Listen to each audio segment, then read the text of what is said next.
Hi, I'm Ben. And I'm Josh. And this is the Bad at Magic podcast, a podcast about games, life, and other things. And welcome to episode 71. Episode 71. Ben, I like 71. And do you know why? I don't. Okay, because There's nothing significant about the number 71. There's something significant about every number, dude. Numbers mean things, just like words. No, 71 is important because that's the number of different characters that you can type using a standard English keyboard. Oh, wow. Okay. There's more buttons than 71, but if you look at all the letters and the symbols and the numbers, we're not counting uppercase and lowercase. That's the same character. But like all the characters that you can create using a normal keyboard is 71. Okay, cool. I mean, that's if you don't count things like holding down the right Alt key and typing a 4-digit ASCII code, but I get it. Only nerds know ASCII, Ben, and we're not talking about all the different ASCII codes that you can generate. Awesome. Well, we are nerds, and I think some of our listeners are nerds because we got some corrections from some nerds this week, and I loved it. Oh, Ben, I did not love it. Like this one. Hey, can I start because I want? Yeah. Okay. First of all, thank you to Reddit listener Jim, who gave us a couple corrections. We're going to take a few minutes to talk about those now. Now, the first one came up last time because you and I. First, before we get into that other thing that you're upset about, let's talk about web browsers because you brought up the fact that Google had changed the way that Chrome was configured, and that was irking you. So we had two listeners both chime in about this. One offered their condolences, and the other offered assistance. Now, Reddit listener Jim said that this is something they call in the corporate world moving cheese. And I like this phrase, so I'm introducing it to our vocabulary. Moving cheese is, he said, people hate it when you move their cheese. So this is a product you use, and for whatever reason, like you said, they may be trying to convince you of that reason. They changed something, and you don't like it because they moved your cheese. Well, yeah, this is something that would make me want to stick with like that build of Chrome. Like if I wasn't a computer scientist and understood all of the don't updates, upgrade, go back to the old one before they move my cheese. Right. This is the same reason you wear the Air Max 95s instead of the Air Max, like, what is it, 22 now? Like, right. Do they have new models of the Air Max? Kinda. Right, but you stick with the one that you want. Right. But unfortunately, with web browsers, they also wrap in things like security updates that make you invulnerable to common exploitations that could cause your computer to get hacked. So you kind of have to take the good with the bad here. Well, that goes back to the whole our corporate overlords get to dictate how we use their products nonsense again. Can I opt in to the security updates and opt out of what you think of as functionality updates, Google? So Reddit listener Tweedlebeetle suggested that you could basically feel the same input with the autocomplete on forms if you just hit enter instead of tab. Have you had a chance to try that yet? I have not had a chance to try that in any meaningful sense, like not like outside of a search bar. Because if you're in a search bar, like you're auto-completing with enter anyway. My fear is that I'm going to autofill the very first input field of a form, and hitting enter is going to submit the form before I have a chance to fill the rest of it out. I get it. It's kind of counterintuitive. There must have been a reason, like I said. But once you get a chance to try out, let us know if it works. So Reddit listener Jim pointed out, and I did not know going into episode 70 that you are going to initiate a browser superiority debate. And I realize this is partially because you feel like the debate is over. Well, yeah, whoever's debating, they're the losers that are wanting the recount. Like, sorry, everyone. The election, like it's over. Chrome has taken over. So I posted a graphic on our Facebook page. Please like our Facebook page if you haven't, listeners. We put new content there almost every day. And every time a new episode comes out, we put a big old photo album with all the stuff we talked about during the episode. And you can join in the discussion there. But I put on our Facebook page a graphic that showed 20 years ago what the browser market was like, and then last year what the browser market was like, what the majority usage browser was. And there were two countries on the entire map in 2020 that didn't use Google Chrome as the most prominent browser. And I'm a huge fan of that. It was Equatorial Guinea and Greenland. Equatorial Guinea, for some reason, their majority browser is Edge, and Greenland uses Safari. And I think I have a theory about that. It's just because they use iPhones and nobody has PCs. Or they're on whatever. It's not that many people. Now, here's the thing, Josh. I don't have the data behind that graphic that I put up, but I'm imagining if you were to show one of those moving data charts that the piece of the pie that is Chrome isn't more than half, It's just more than any other. Okay, it's not. It doesn't have a majority. It has a plurality. Right. Now, this market, once I kind of weakly tried to debate you and you felt like this was a solved problem, I looked into this, and there's a lot of reasons that you might not settle on a favorite browser. Browsers are such a, you spend so much time looking at them. There are privacy, compatibility, security, customizability, speed, inertia, the ecosystem, the interface, brand loyalty, plugins and tools, all of those things, and it's not just open and shut. It is open and shut, and because No. the only one there that makes it all right. So there's privacy, which I can't speak to. I have not done my due diligence on the other browsers. I know Google is. I've given up on internet privacy, Ben. Like, the big companies know everything that they want about me. I carry around a listening device in my pocket. I'm too boring to be worried about it. That's how I feel. They've got everything anyway. Like, I'm sure when I bought my new phone that I agreed, like when I started up for the first time, I agreed that Google can listen to every word that I say, record it on my microphone, track my location and my purchases to send me better ads, whatever. It's just out there. I don't care.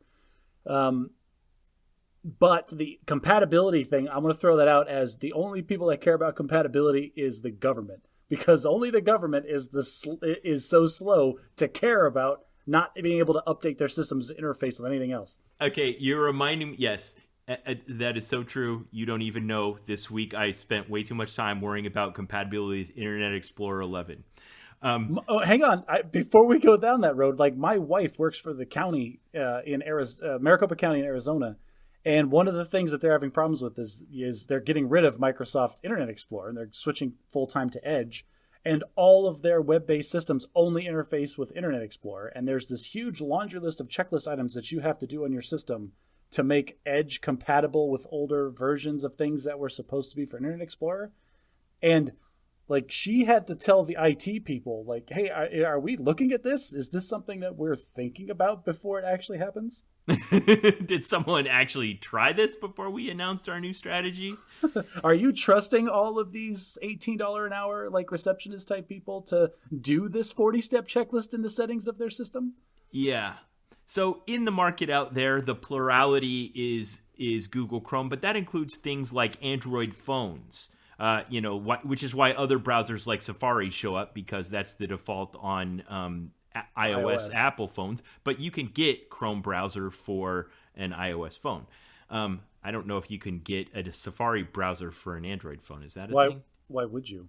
Like, I'll look it up right now if you want me to. But yeah. I'm not going to download that Apple virus onto my phone. Here's the point I want to make. Sometimes people are part of an ecosystem. They have brand loyalty, or they just they have their own reasons that aren't necessarily based on the underlying technology or whatever, or those other things. We didn't even talk about a Tor browser, the Onion router. Okay, so before you go on, I'm going to interrupt you for just a second. I searched for Safari, and I got Microsoft Edge, Opera, Firefox, and then 3 things with the icon that looks like the Safari icon that are clearly not Safari. Okay, so probably not, but people are preying on the fact that you might consider it. Yeah, these look like malware. Okay, and that's in like the Chrome App Store? That's in the Google Play Store. Android Google Play Store. Okay, all right. The point I want to make with all of this, and I'm not going to draw a conclusion to this. Some of our listeners even prefer other browsers. Edge is known for being very fast. Firefox is known for having a broad degree of compatibility. This is like the car market. You know, the reason that we have dozens of auto manufacturers is because not everyone cares about the same. There's so many things that can be different about a car. There's a big enough market that you can support other auto manufacturers. Otherwise, we aren't just narrowing it down till we come to the one perfect form of the car and everyone buys that. Well, yeah, I see what you're saying there. Like, we made the car comparison kind of. I was trying to make the car comparison because you kept saying, like, well, I don't care. I just want the user experience to be good. I'm like, well, if the user experience is the same across the board, then use the one that the guy who knows about the engine is telling you to use. But that was me probably being my brand loyalty to Google. Use Google Chrome. People, like Ben is not going to be definitive. I will be definitive. Use Google Chrome. But someday I hope that we transcend this whole browser war or like console war, all the different wars. Like, because all this is a window to the larger thing that we all want to get at, which is the internet. And hopefully that layer of it, that thing that you have to have in order to interface with all that data is going to get more and more transparent to the point where it really doesn't matter. It kind of matters, though, but our effort, I think the mechanism that exists to try to get us to where you're talking about is what's called open source. That we have a set of code out there that everyone kind of cumulatively works on together and agrees on that is the best thing, and no one really owns it, and it's just free for the taking, and when somebody makes an improvement to it, then other people can download the improvement, and together we build this better experience that hopefully is marching towards the ideal. Right, and that's, I do know what you're talking about. That's kind of like the HTML standard or the CSS standard, like the guts, like the programming language that the internet uses to convey data and to be displayed on a client. What I'm talking about is the client piece, like the fact that we're interfacing with Google Chrome. The fact that we know what that program is called means that it's too involved in the process. That needs to be faded way out. It means way more transparent, so it doesn't, like, I don't want to have this conversation of which internet browser is the best. I want to have the debate about what part of the internet is the best. We don't even think about the browsers. I get that. There was a time, a long time ago, before all of the underlying, text display standards have been set and stuff, and there was a great degree of variability. And I think the advent of being able to browse the web on handheld devices really made it important that everybody adhere to one set of standards for how you define the formatting, so that it didn't matter what size or orientation of screen you were looking at, you would still get a relatively consistent experience for what a web page looked like. But when I say open source, I actually mean the ideal of free code that isn't owned by a corporation, that everyone works on in a cooperative fashion. Yeah, but I'm never going to run a Linux box. Yeah. But yes, but you can get Chrome for Linux. Google owns the code for Chrome. Microsoft owns the code for Edge, and they're not making it open source. But there are open source things available out there. There might even be an open source web browser. Let me see. It's a delicate dance, and this is one of the biggest conversations I have with people that are diehard Apple product fans, is because there's a sliding scale of usability and then tweakability. I'm going to call it tweakability. Like the user's access to like the nuts and bolts. And the deeper that the system allows you to reach to tweak things, typically the more complicated it becomes to like set up and use. But it can be more custom if you do spend the time with it. This is why all the hardcore, like actual computer science nerds, like I'm barely one anymore, they have Linux downloaded on their box because they're like, oh, you know what? I think if I tweak the kernel just a skosh while I'm running this program, it'll be a little more efficient. So in our community of IT professionals in the Air Force, there are the guys that still do that kind of thing. Why would you say that you stopped? Why aren't you that guy that also has Linux on your computer and uses an open source web browser? It's a trade-off thing. And this is the reason that these corporations exist, to create closed source software and just give it to us en masse, because there are a lot of people that don't want to take the time to learn the intricacies of the system. And like I said, the more access that you have to the nuts and bolts, typically the less user-friendly it is, in the sense of, I just want to plug something in and get going. Yeah. Yes. And that's actually the part that's meaningful to me. Like, I understand that there's almost like an idealism tax if you're a real adherent to like open source operating systems and web browsers and that kind of thing, where you don't get the curated, refined, focus grouped experience that you get if you buy a corporate product. Now, all of this said, we're not going to talk about Linux, but apparently Linux is getting better. From what I understand, they have like easy one-click installation processes and app stores and everything now, but that still doesn't solve the wideband compatibility issues. Right. So open source web browsers, Google publishes one called Chromium, which is similar and it has some of the same underlying architecture, but it's not the same thing. There's other ones, Waterfox, Basilisk, Pale Moon, and Brave are some of the big ones. Anyway, I'm saying, would you want an open source car? Like, would you 3D print the parts and assemble it yourself and download code for the operating system off the internet? I think I would trust an open source automatic driving software more than I would trust like a corporation's driving software. Like if you look at the man hours, the sheer amount of time that human attention is spent on open source software, it's insane. Like the real mainstream Linux builds have, I mean, millions of man hours poured into like optimizing and fixing from people all over the planet. Yeah, and I think at the heart of that question that's being asked is what kind of tasks lend themselves to this crowdsource kind of approach and which ones don't. Because sometimes tasks really benefit from having very firm hierarchical organization for how they're carried out, and sometimes they don't. Like, for instance, one I remember was when there was that bombing at the Boston Marathon a few years ago. Do you remember that? Yes. And law enforcement was going about their standard hierarchical, who's in charge at the scene of the crime. We're gathering data, holding press conferences and assigning investigators and stuff like that. Well, meanwhile, because this thing had happened on the internet with live video and photographers present, there was a lot of information available, and the internet freaking crowdsourced this thing. And on Reddit, they actually discovered the culprit within just a couple of hours. With no one in charge, no one assigning tasks, just a bunch of people all working on the same task, kind of feeding off each other until they got to the right answer.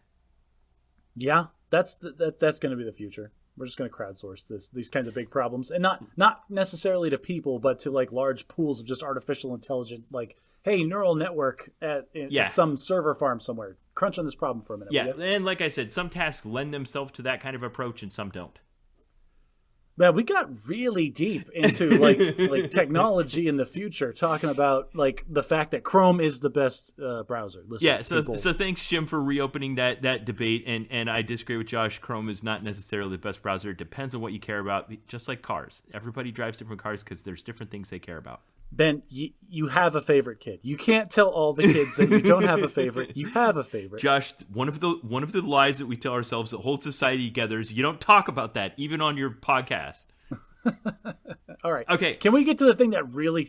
Yes. Okay. So thank you, listener Jim, for also bringing up the fact that I, as the meta person, when we talked about Spider-Man No Way Home, I was not prepared to talk about the complexities that are the corporate relationships surrounding the ownership of the intellectual properties in the Marvel Cinematic Universe. Go ahead, Josh. So I'm so mad at myself. And like, Jim, yes, thank you for calling me out on this. I need other nerds in my life to call me out because I actually so much. I need people to do it back to me just to knock me down a peg when I need it. But this hurts. Like, this went right to my core. And Ben will attest to all the Josh texted me. He's like, oh, I can't believe I did that. Oh. Because I know this. And just in the moment, I didn't. So what Jim pointed out that was absolutely correct is that Sony owned the rights to Spider-Man. I said that Sony also owned the rights to X-Men and Fantastic Four. That is incorrect. Fox. It was 20th Century Fox. 20th Century Fox actually owned the rights to X-Men and Fantastic Four in the same kind of deal that Sony had. Yeah, over the last 2 decades or so. But it is a very different animal because for a couple of reasons. One, the X-Men IP was very wishy-washy. As like, well, this character appears in both X-Men and Avengers comics. Is he an X-Men IP or is he Avengers like IP? Quicksilver and Scarlet Witch were a big deal when they showed up in the Marvel Cinematic Universe because technically they are mutants. Right. They are more closely aligned to the X-Men comics than they are to the Avengers. They are in all the Avengers comics, but they're more closely aligned with the X-Men comics. This is why in the movies they never said the word mutant. This is why actually in the movies Scarlet Witch never had that little M thing on her face. That didn't show up until the end of WandaVision. That was because they didn't own the costume? Because that technically then crosses into the X-Men IP, which is technically not owned by Disney. You know what, Josh? Why can't one company just buy all of this stuff and own it all so that I don't have to try to keep track of all this? Libertarian, Ben. So that ended up happening. So obviously Fox got purchased by Disney. So the X-Men have come home, and I'm very interested to see. I'm surprised there's not been an X-Men movie since then. What are they going to do? I don't know. My hope is that they haven't released an X-Men movie because, one, they're working on it and it's going to be a big deal and they're trying to keep it secret until then, and two, they're trying to weave them into the Marvel Cinematic Universe. That would be just ideal. I guess I'm a little bit disconnected from the X-Men universe, even though I've enjoyed it over time. But it gets kind of tiring that it's always the same old like mutants versus non-mutants conflict. Like get a new conflict. Yeah. I made you do the stammer thing. There's so much there. I don't know how. All right, so I have so many siege weapons against your ivory tower. I'm not sure which one to employ first. I'm gonna go with this one. You expressed how much you loved Hugh Jackman as Wolverine in those past movies. Yes. Were you aware that for a very long stretch, Wolverine was an Avenger? Yeah, because he was in the cartoons that I watched as a kid. Think back to all the Avengers movies, to the Civil War movie, to Endgame, to Infinity War. And would it have been useful to have Wolverine other than to threaten their tenuous grasp on a PG-13 rating? Would it have been bad to have a character that is a serious downer as opposed to all of these lighthearted, like, let's get the job done type people? Cynical reality check? Yes. I think that could have played very well in that group dynamic. Yeah, I think so too. I've always enjoyed what he brings, other than the fact that it's kind of problematic to keep your rating down to, when they really did what Wolverine would actually do with adamantium claws, it became rated R pretty fast, and Logan is probably the pinnacle of the Fox X-Men universe movies. Okay, the last attack that I'll make on your ivory tower is the idea that, so Magneto is the main protagonist, and he's the one that's all anti-human, or just, he's not so much anti-human as he is pro-mutant. And the reason for that is that character, that Magneto as a person, was a Jewish person that was in a concentration camp during the Holocaust. And so this is the closest thing we have to really apt and really on-point social commentary about racism, about tribalism, about fear of the other. I don't have a problem with that. I think sometimes they do it in a way that's so abstract when it's mutants versus non-mutants that it's almost like too safe. They're getting away with having this debate in an abstract way that doesn't actually grapple with it. But that's the filmmakers' choices that have existed in the past X-Men films. Yeah. Now, there's no reason that a good director and a good cast and a good writer can't make that very much more apt and like in tune with our current social strife. Yeah, I was telling my wife I appreciated how in Black Panther they made the conflict kind of about like, what if you're in a prosperous high-tech society, do you have an obligation to share that with other people? Like, what an interesting question for a superhero movie to ask. Yeah, like at what point are you responsible for enriching the lives of others? Yeah. At what point do you as a society have the Spider-Man problem? Yeah. And there's a lot of ways you can solve that problem. They're all equally apt, but it's, with great power comes great responsibility. How will you use that responsibility? Yeah. By letting Elon Musk buy Twitter, obviously. All right. Well, those are some great examples of our listeners interacting with us as the show. Keep them coming. Thank you for interacting with us on Reddit and on Facebook. We appreciate the feedback. Like Josh said, you can actually us all day. We'll talk about it on the next episode. Try to actually Ben more than me. I take it real hard when I'm wrong. He texted me like 4 times. Speaking of you being right about things, Josh, now I know it's the end of April here as we're recording this, and tax season has just ended, has it not? It has, yes. So for those of you who are not aware, in the United States, federal taxes are due on April 15th, normally on a normal year. Federal taxes, for you wonderful countries where you don't have income tax, is where the government expects you to send them basically high school math homework. Aren't state taxes also, don't they just align them with the federal tax deadline? Most do, some don't. Okay. Some states don't have income tax. That's a whole different ball of wax. All right. Yeah, but if you're explaining this as if you're talking to listeners who are foreigners, that's an important fact that I did not realize till I went to Italy and England, that they don't understand about the United States of America. They think of it as one place. They don't understand what it means to be the United States of America. Oh, okay. So here, for our foreign listeners, not only do we pay taxes to the federal government, we also pay taxes to a state government.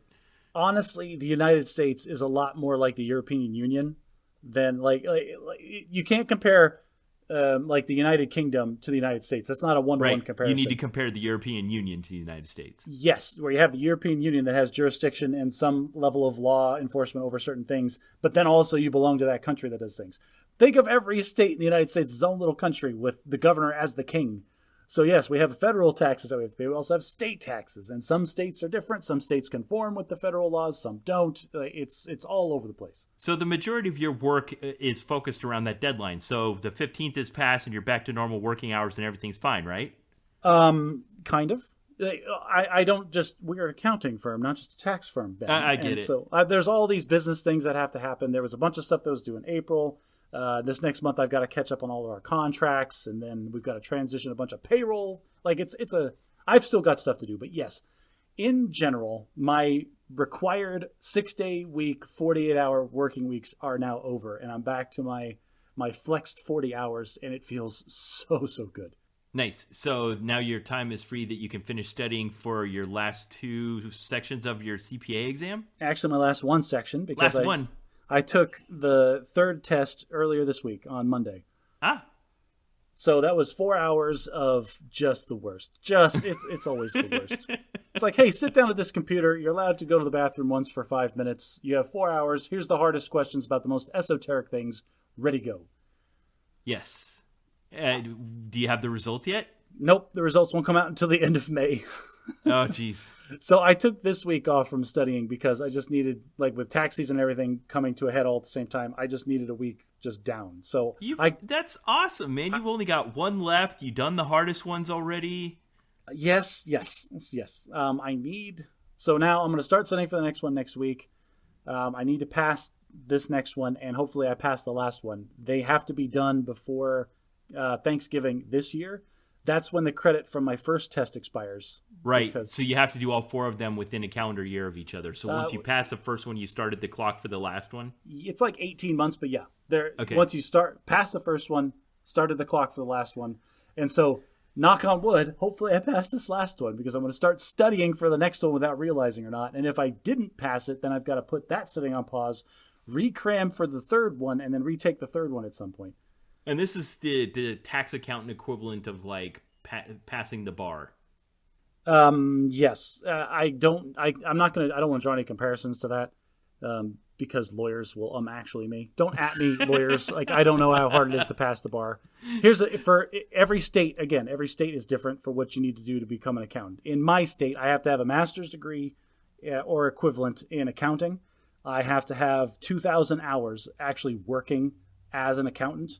And I have to pass all 4 of the uniform federal level tests. Okay. Wow. Well, I'm sure you'll be glad to have that done. We'll celebrate that on this show. That will be the last academic thing I have to do in my life, Ben, knock on wood. And now, that'll be done. Speaking of things that we do on this show, Josh, in the past, you've given me a hard time for how long it took me to adopt smartphones. And then you texted me this week of something that you were doing for the first time that absolutely floored me, that it is year 2022 and you had never used contactless payment before. Is that true? That's true. I blame the fact that I bought my last phone in like 2000 and I don't even know, 16 or something. I think that was the last phone that I had. Okay. And I remember trying to set it up once and it didn't go well, and I just abandoned the idea entirely and never thought about it again ever. So what was your default method? Was it a swipe card or a chip and pin card? Or I was required to do, all the cards transitioned to chip. I was issued new cards that had the chip. And if it has the chip, you can't swipe it. They don't like that. So I've just been using the chip card for years and years now. Chip and pin. Okay, now you guys shop like you do the online grocery shopping and you get a lot of stuff on Amazon. So you're already kind of doing contactless in a way in that, you're utilizing some type of secure web browser that has your credentials cached and validates your identity with some kind of biometric or password. And then you access your money without having to swipe a card. Oh yeah, no doubt. 99% of the purchases I make are online, and I don't have to ever deal with actually pulling my card out of my wallet. But like a gas station, or if you did have to make a run to the grocery store, you were still using chip and pin. So what happened? What changed? Do people still go to the gas stations? I just plug my car in every night. Oh, I forgot. Yes. Yes, I have an electric car, and it's been wonderful. Sorry, I was high on my horse there for a second. How do you know if Bad Magic co-hosts have electric cars? They'll tell you. Oh, they'll tell you. Listeners, I bought an electric car, and it's wonderful.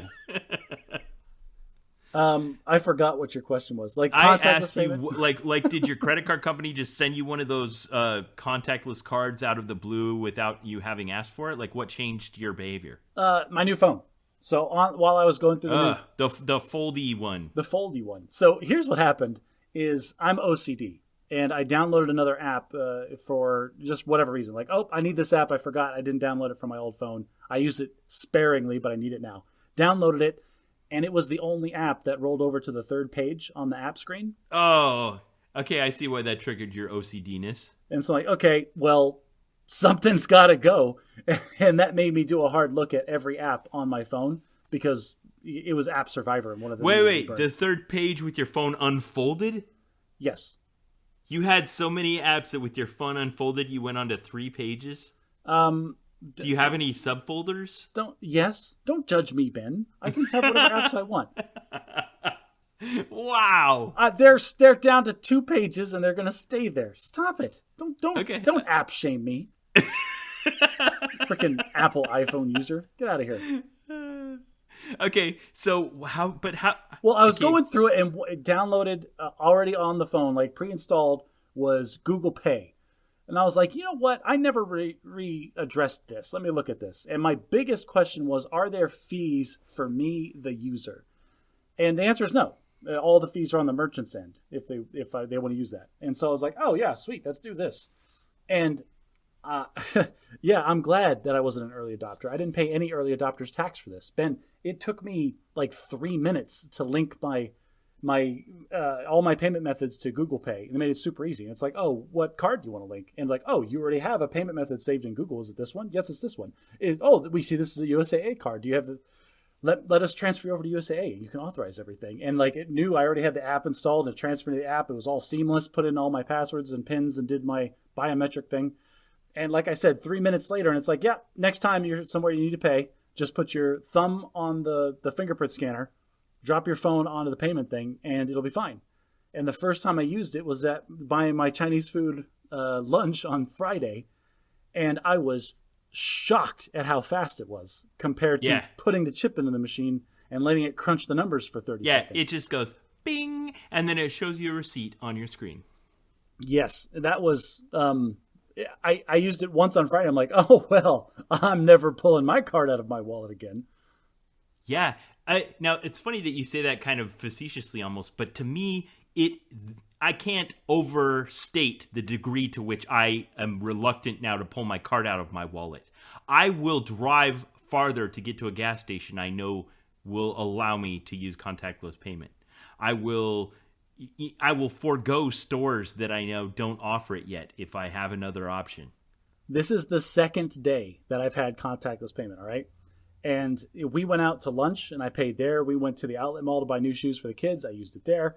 Then we went to the movies and I'm at the movies and I've got my phone. I'm like, oh, I'll just drop the phone here. And it goes, oh, we don't have Apple Pay. I'm like, it's Google Pay? He's like, we don't have Google Pay either. We don't have any of the pays. And I was grumbly. I was like, oh, well, I've got my phone back in my pocket and get my wallet out. And then and I realized like in the moment, like I've been using this for 24 hours and I'm already mad that I can't. Yeah. Louis C.K. did a great persona non grata that he is, did a great routine about how he was on an airplane that had Wi-Fi and it was like, he couldn't believe what a wonderful miracle this was. And then during the flight, it went down and the guy next to him was like, can you believe this crap? He's like, we didn't have this before. Like, it's a miracle. You're flying through the air and accessing all of human knowledge. Yeah, that makes sense. Yeah. How quickly we take things for granted. So I love it. Now, there's still some places where the system hasn't caught up with itself. Let me tell you about this. sometimes when you try to use a contactless payment, their system, for whatever reason, will generate a piece of paper, and the ill-trained, poorly paid employee will require you provide a physical signature on that piece of paper. I don't blame that person, but I do blame whoever programs their system for not understanding the validation that has occurred. They don't need my signature on a piece of paper. They don't have anywhere to validate it against anyway. They don't realize that this digital device that I just used to authenticate my bank account number also used 2 factors of authentication that are way more secure than my signature on a piece of paper. Yeah, that is a little archaic, isn't it? Because yes. I've had to sign my name twice this week, and now I'm thinking about it, like, what are they going to do with that? What is that like?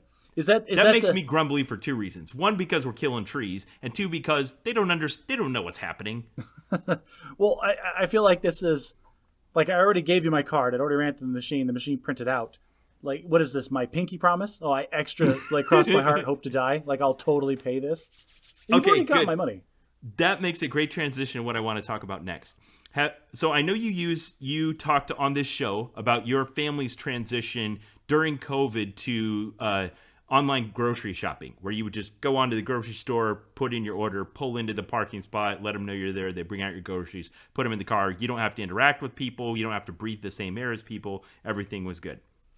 I picked up groceries from the grocery store today, and Ben, I will tell you, they have it's like a 10% error rate of like getting stuff that we didn't order, stuff we ordered last time. Too many of this thing. They said they didn't have this, but they gave us 3 of them. Like, and it's noticeable, but not bad enough to make me want to go into the store.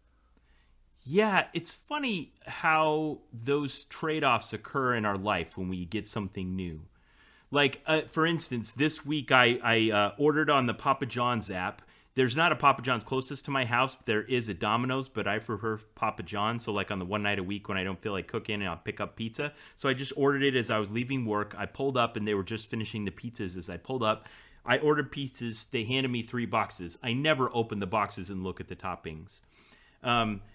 So I take the boxes, I put them in my car, I'm on my drive home, and I get about halfway home, and my phone rings, and I don't recognize the number, but it's the local area code, and I don't get junk phone calls from the local area code. So I answer it, and it's a guy from the pizza place, and he's asking me to check the toppings on my pizzas.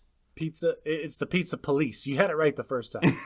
He's like, sir, you ordered such and such a pizza, but I think you might have one that with its other toppings on it. And I was kind of like, I was doing the calculation in my head. I'm like, look, man, I'm not turning it around to come back and bring you this pizza and swap it for the one you got there. Do whatever you want. No, hang on a second. If I'm hey, sir, sorry, your pizza's 5 minutes late. We had to flag down a guy who put it in his car and drove off with it. We had to get him to come back and give it back to us. Like, no, Josh, that's not a thing. Josh, I had been driving for at least 10 minutes before they called me. Yeah, so God only knows what you did. God only knows what you did to that pizza in those 10 minutes, Ben. That's my point. Yeah, no, I don't think they intended to give it to him. I think the problem they were trying to rectify was to give me the one I paid for so that I didn't get home and have the wrong one and get mad at them. Oh, because you are flagged in their system. This is not the first time you've caused a kerfuffle. You're right. This is the same store that I also... Yes. Okay. Anyway, all that being said, the point I wanted to make about was that I used an app to order, and just like you were saying with your grocery orders, there was an error. I don't know why. It seems like there should be less errors, not more, but you're taking a task and putting it on someone with less care. Yeah, I mean, they're busy. The guy just does what's on the screen, and there's a lot of pizzas and a lot of moving pieces. It's easy to make mistakes. I get it. Yeah, or your groceries. Like last time you talked about how you got the wrong kind of Dr. Pepper, and you're like, I've never tried this kind before. I guess I'll try it. Yeah, and that's still an acceptable Dr. Pepper flavor that I will take from them. How was your pizza? What kind of toppings did you get? It was Canadian bacon on top, I think instead of sausage, which is close enough and fine. But they'd also done this weird thing where it was like stuffed crust, but it didn't just have cheese. It had pepperoni wrapped around the cheese, wrapped in the crust. You had a pizza that they rolled up and made it into the crust of another pizza. Yeah, it was too much. That's insane. Like, what are they doing? We heard you like pizza, so we put some pizza in your pizza. Yes. Okay. But what I said all that so I could tell you this. I know you're doing all those other new kinds of things, but have you ever done a like scan as you go kind of shopping experience? Ooh. Now this is where like I would have a cart, and then I think I've tried this once at the grocery store. They have those little scanners. They might still where you have the scanner with you, and then you scan the stuff as you're putting it in the cart, and then you just check out. Like you don't have to scan anything. It's all the scanning's been done. You just pay when you get to the end, and then you walk out of the store. Yes.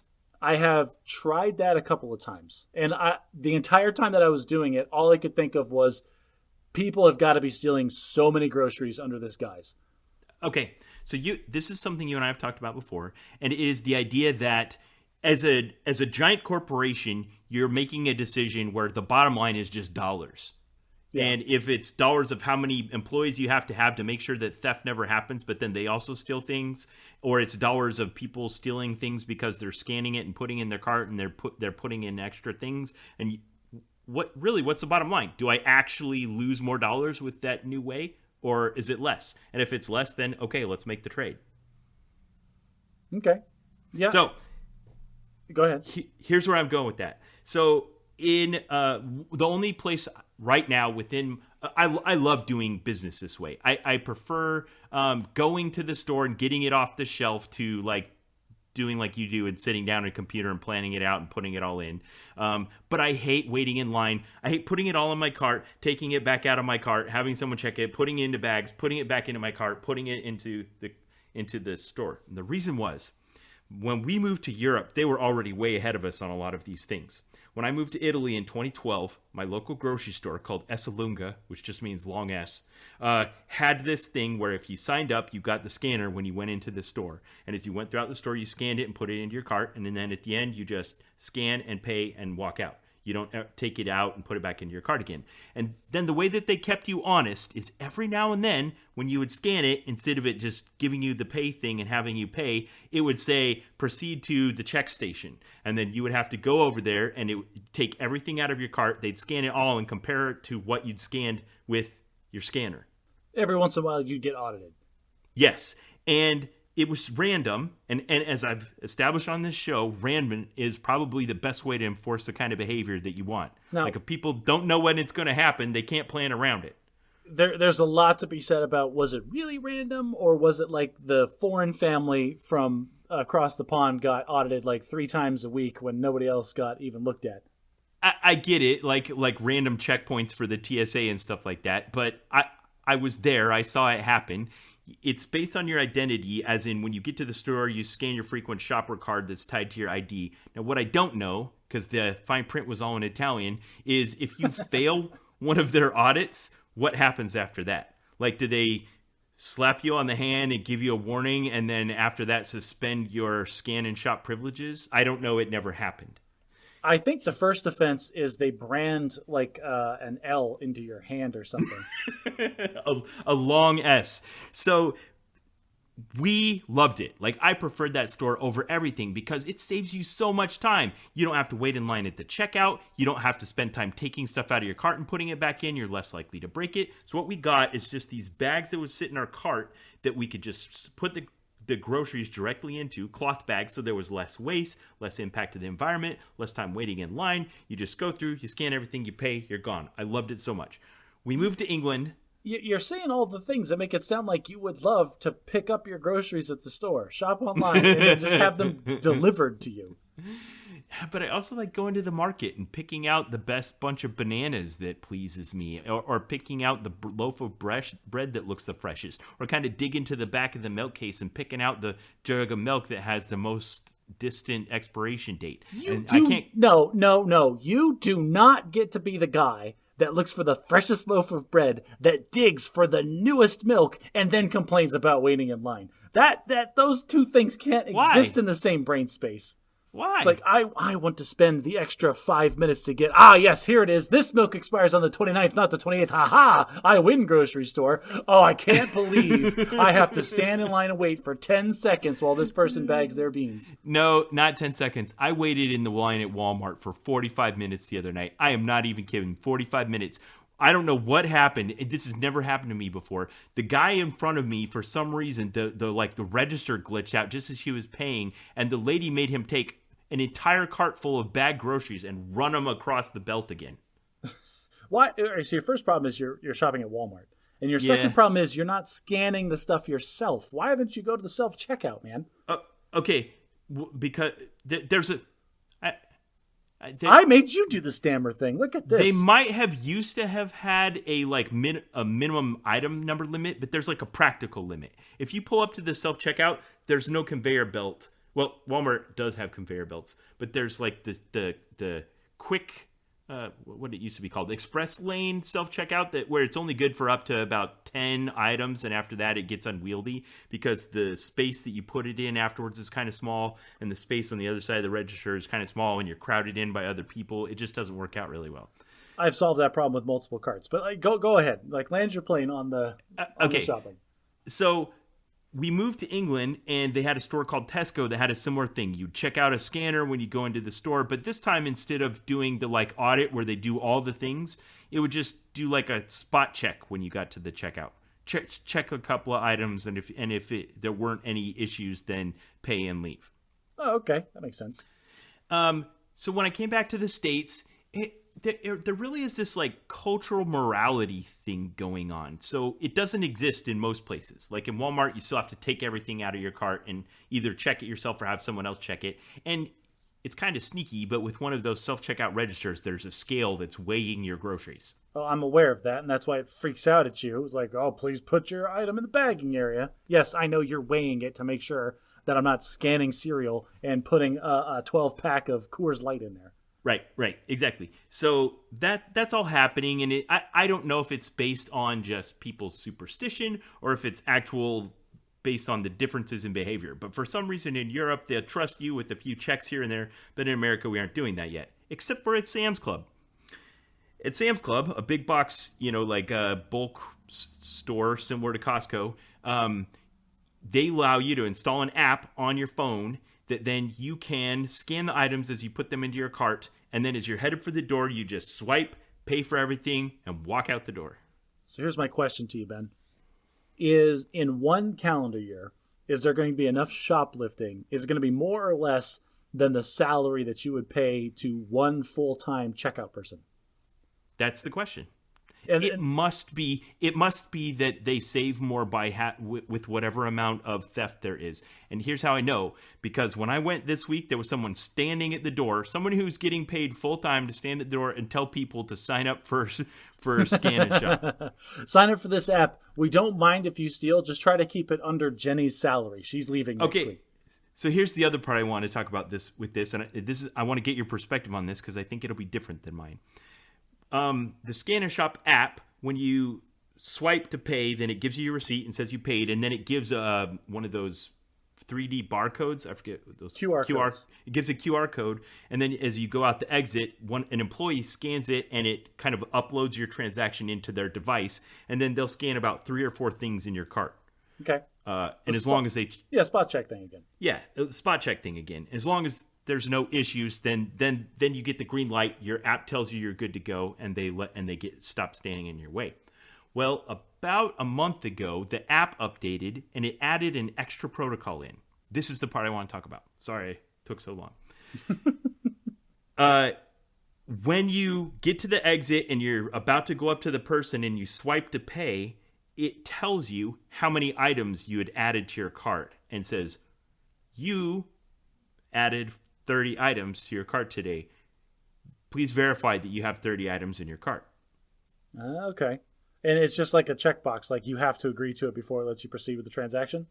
Yes.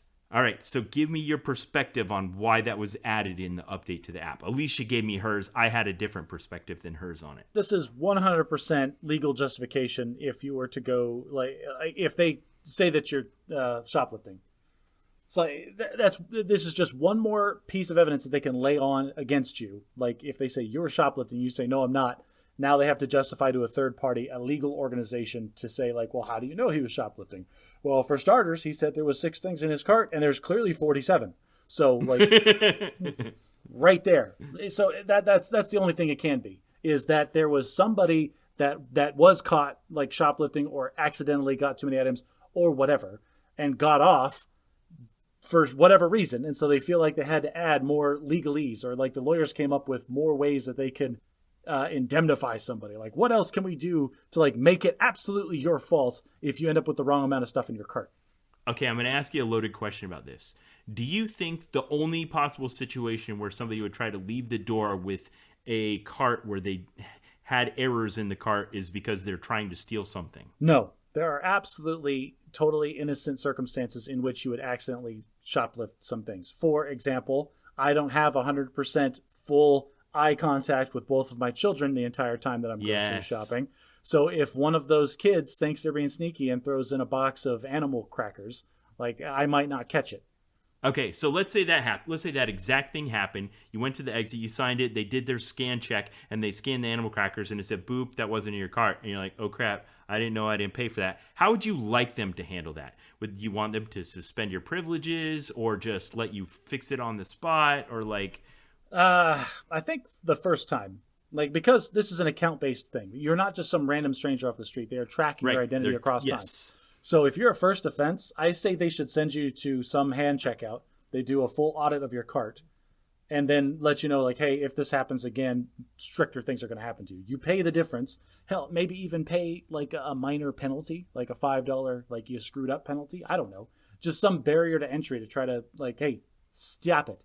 But then the second, like repeat offenders, then that's when you start talking about, okay, you don't get to shop here anymore. So this happened once to a member of our family that wasn't me. My wife was shopping and she'd bought like a box of prepackaged salads and she'd scanned it, put it in the cart, and then she saw another one. She's like, oh, I actually like this other flavor better. And she swapped them, but forgot to make the change in the app. Oh, so like let me guess, they tied her to a post and then started stacking kindling at the bottom of it to burn her in front of the rest of the store shoppers. So she got to check out, they did the spot check, and they scanned the new box of salads that she'd put in there, and of course it wasn't on her transaction. And it was 18 cents different. Okay, yeah, okay, there's also a common sense threshold where, like, guys, I'm within $1. Come on. It's the same item with a different name on it. Right. Yes. So it was 18 cents more than she'd paid. So they let her fix it. I do not know what happened in their system as far as like, is she now on the 1 strike and you're out list? Did they give you 3 strikes? You know, what happens? But here was my perspective on them updating the app so that it gave you a final check before you went through the doors. I think it's just like a good faith kind of thing. Like this is already a good faith operation. This is like, hey, customer, we're going to trust you as much or more than we might have an employee because they were stealing from us too, just in sneakier ways because they're here long enough to figure out what the best ways to steal are. So in order to help you not make a mistake as you're trying to go out through the door, here's the number of things you put in your cart. Would you count before you go out and just make sure? And if not, that gives you a chance to fix it and everything's good. No harm, no foul. You just have such faith in the goodness of the universe.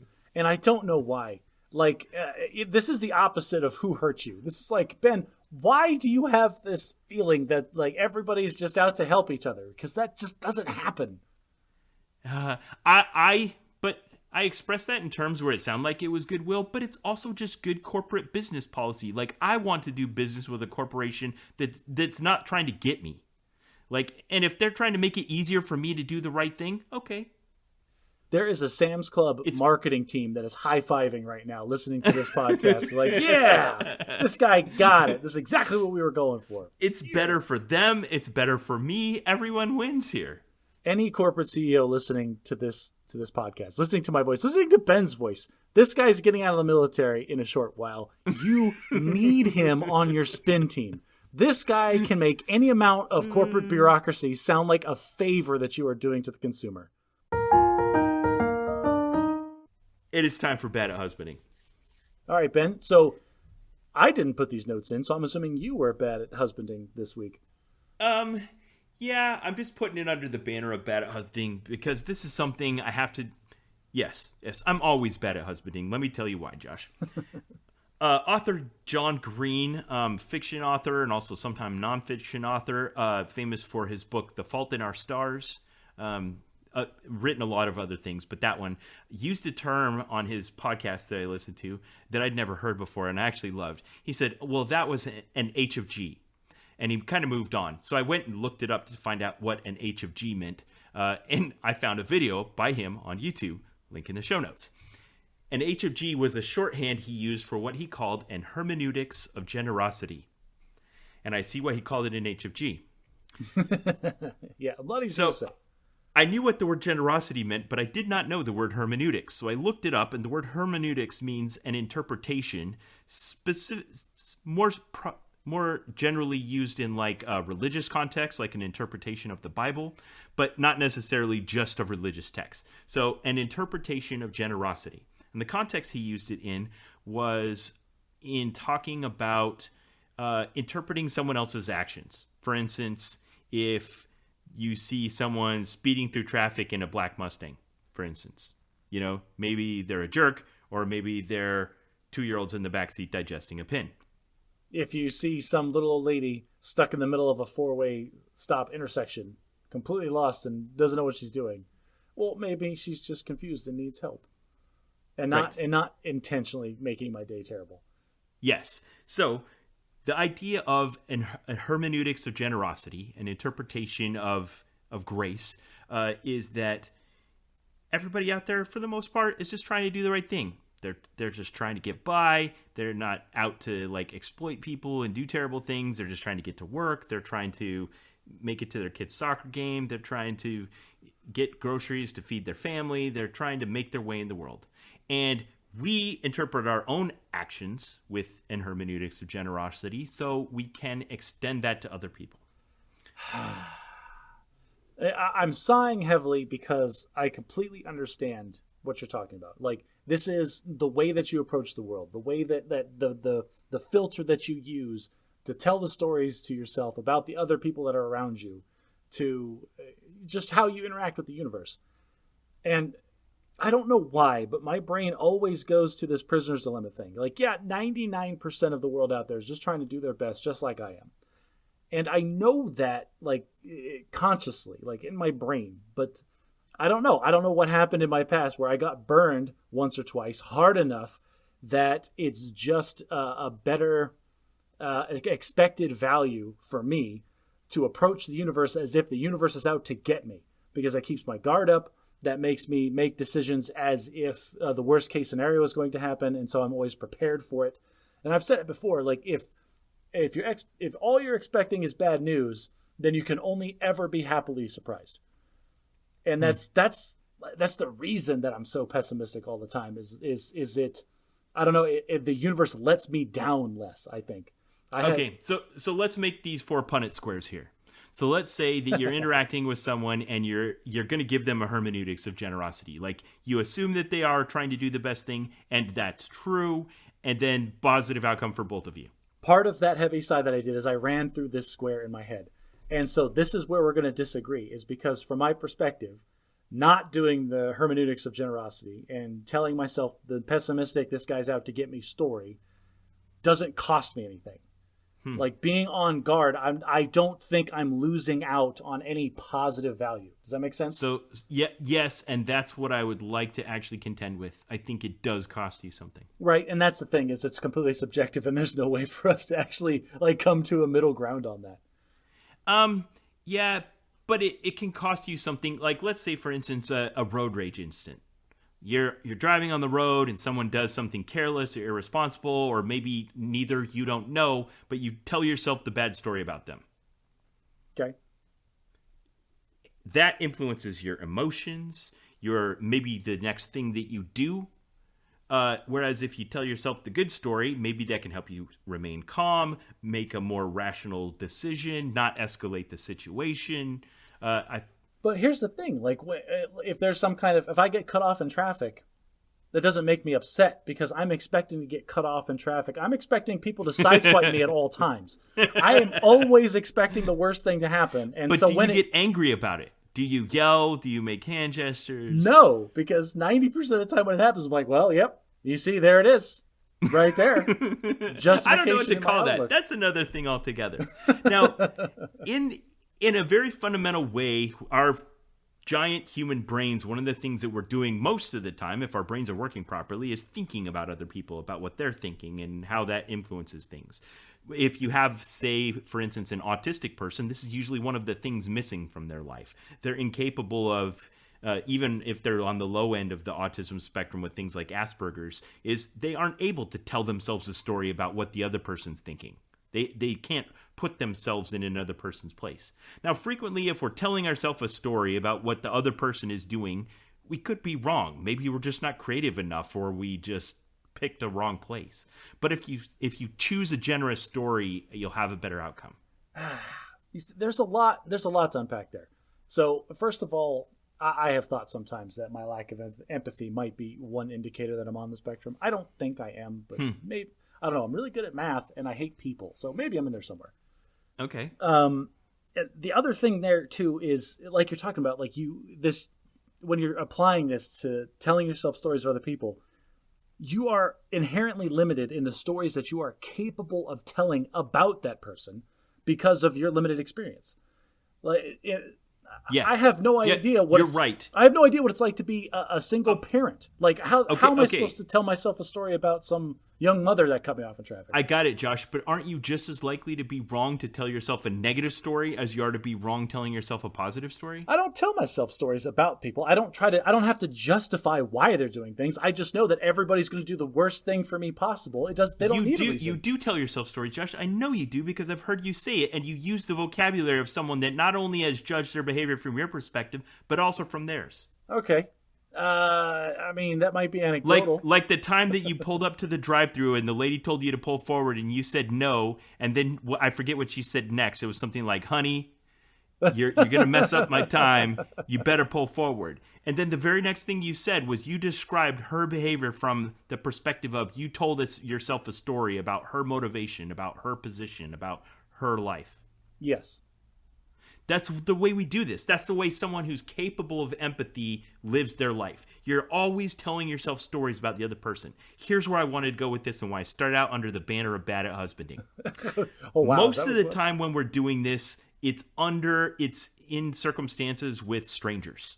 You know, someone in the grocery store checkout line, some employee that we're transacting with, somebody at work, somebody we're driving near in traffic, those kinds of things. But also, the rest of the time, it's someone that we know very well. Your children, your wife, your family. Okay, like now I'm gonna tack on to the end of yours, but I'm right there with you. Please keep going. Okay, so you got to choose those people, and they have a stake in maintaining good relations with you and a common bond and friendship and people that have toxic relationships. Sometimes this question is right at the heart of the toxicity. If I try to interpret my wife's actions within hermeneutics of generosity, as opposed to not, what is the best, game theory outcome for me? And my wife said very generously, I might add, whenever I don't do this with your father, I'm almost always wrong. Whenever I assume something you did was out of malice or spite or carelessness or anger, it usually isn't. Right. Okay. Now, as soon as you started talking about applying this to your spouse, then like the whole other story clicked in my head. Like, you're absolutely correct. If there is one person in the world that I try to apply this kind of thinking to, it is my wife, my lovely, capable, smart, intelligent, funny, beautiful wife, Nicole. And because early on in our relationship, we would clash over the idea that just simple things, like stuff that you do with anybody. You're packing for a trip or whatever. Hey, did you pack this? And they look at you like, yeah, of course. I'm not 12. Of course I packed this. Like my wife looked at me. Hey, did you pack your jacket? Like, of course I'm going to grab my jacket. And then I didn't grab my jacket. But so that was a point of friction once we identified it. And I never used this verbiage with it. But what I try to use with her is that everybody else in the world, yes, I'm going to assume that they're just out to screw me over because that keeps me safe. But for her, she's the person that I'm allowed to assume is a smart, capable, intelligent person that I don't have to micromanage because she's probably thinking 12 steps farther ahead than I am. Yes. Yes, that's right at the heart of it. You guys made a covenant where you agreed to love and to cherish and all those things. Well, I mean, we said vows. Covenant's a strong word. Oh, okay. So you make covenants with real estate agents, but not with your spouse? I don't. All right, I don't know if you're using it in the legal sense or in the spiritual sense. Like Both. dude, you're throwing big words at me that I'm not 100%. Anyway, like you said, I have found, and this is the bad at husbanding part, and I'll close it up, and that is that anytime I extend my wife more interpretation of generosity, it pays off. I'm never wrong to assume that she's doing something because she's generous and kind and she cares about me and she's trying to do what she thinks is best based on the stuff that she knows. If I, on the other hand, am assuming that she's doing something selfish or lazy or cruel, I'm almost always wrong. Man, I feel like we are a solid 50% batting average for both of us. From my perspective, anyway, I'm thinking about you. Like half of the time you say stuff, I'm like, oh, Alicia, why did you ever marry this idiot of a man?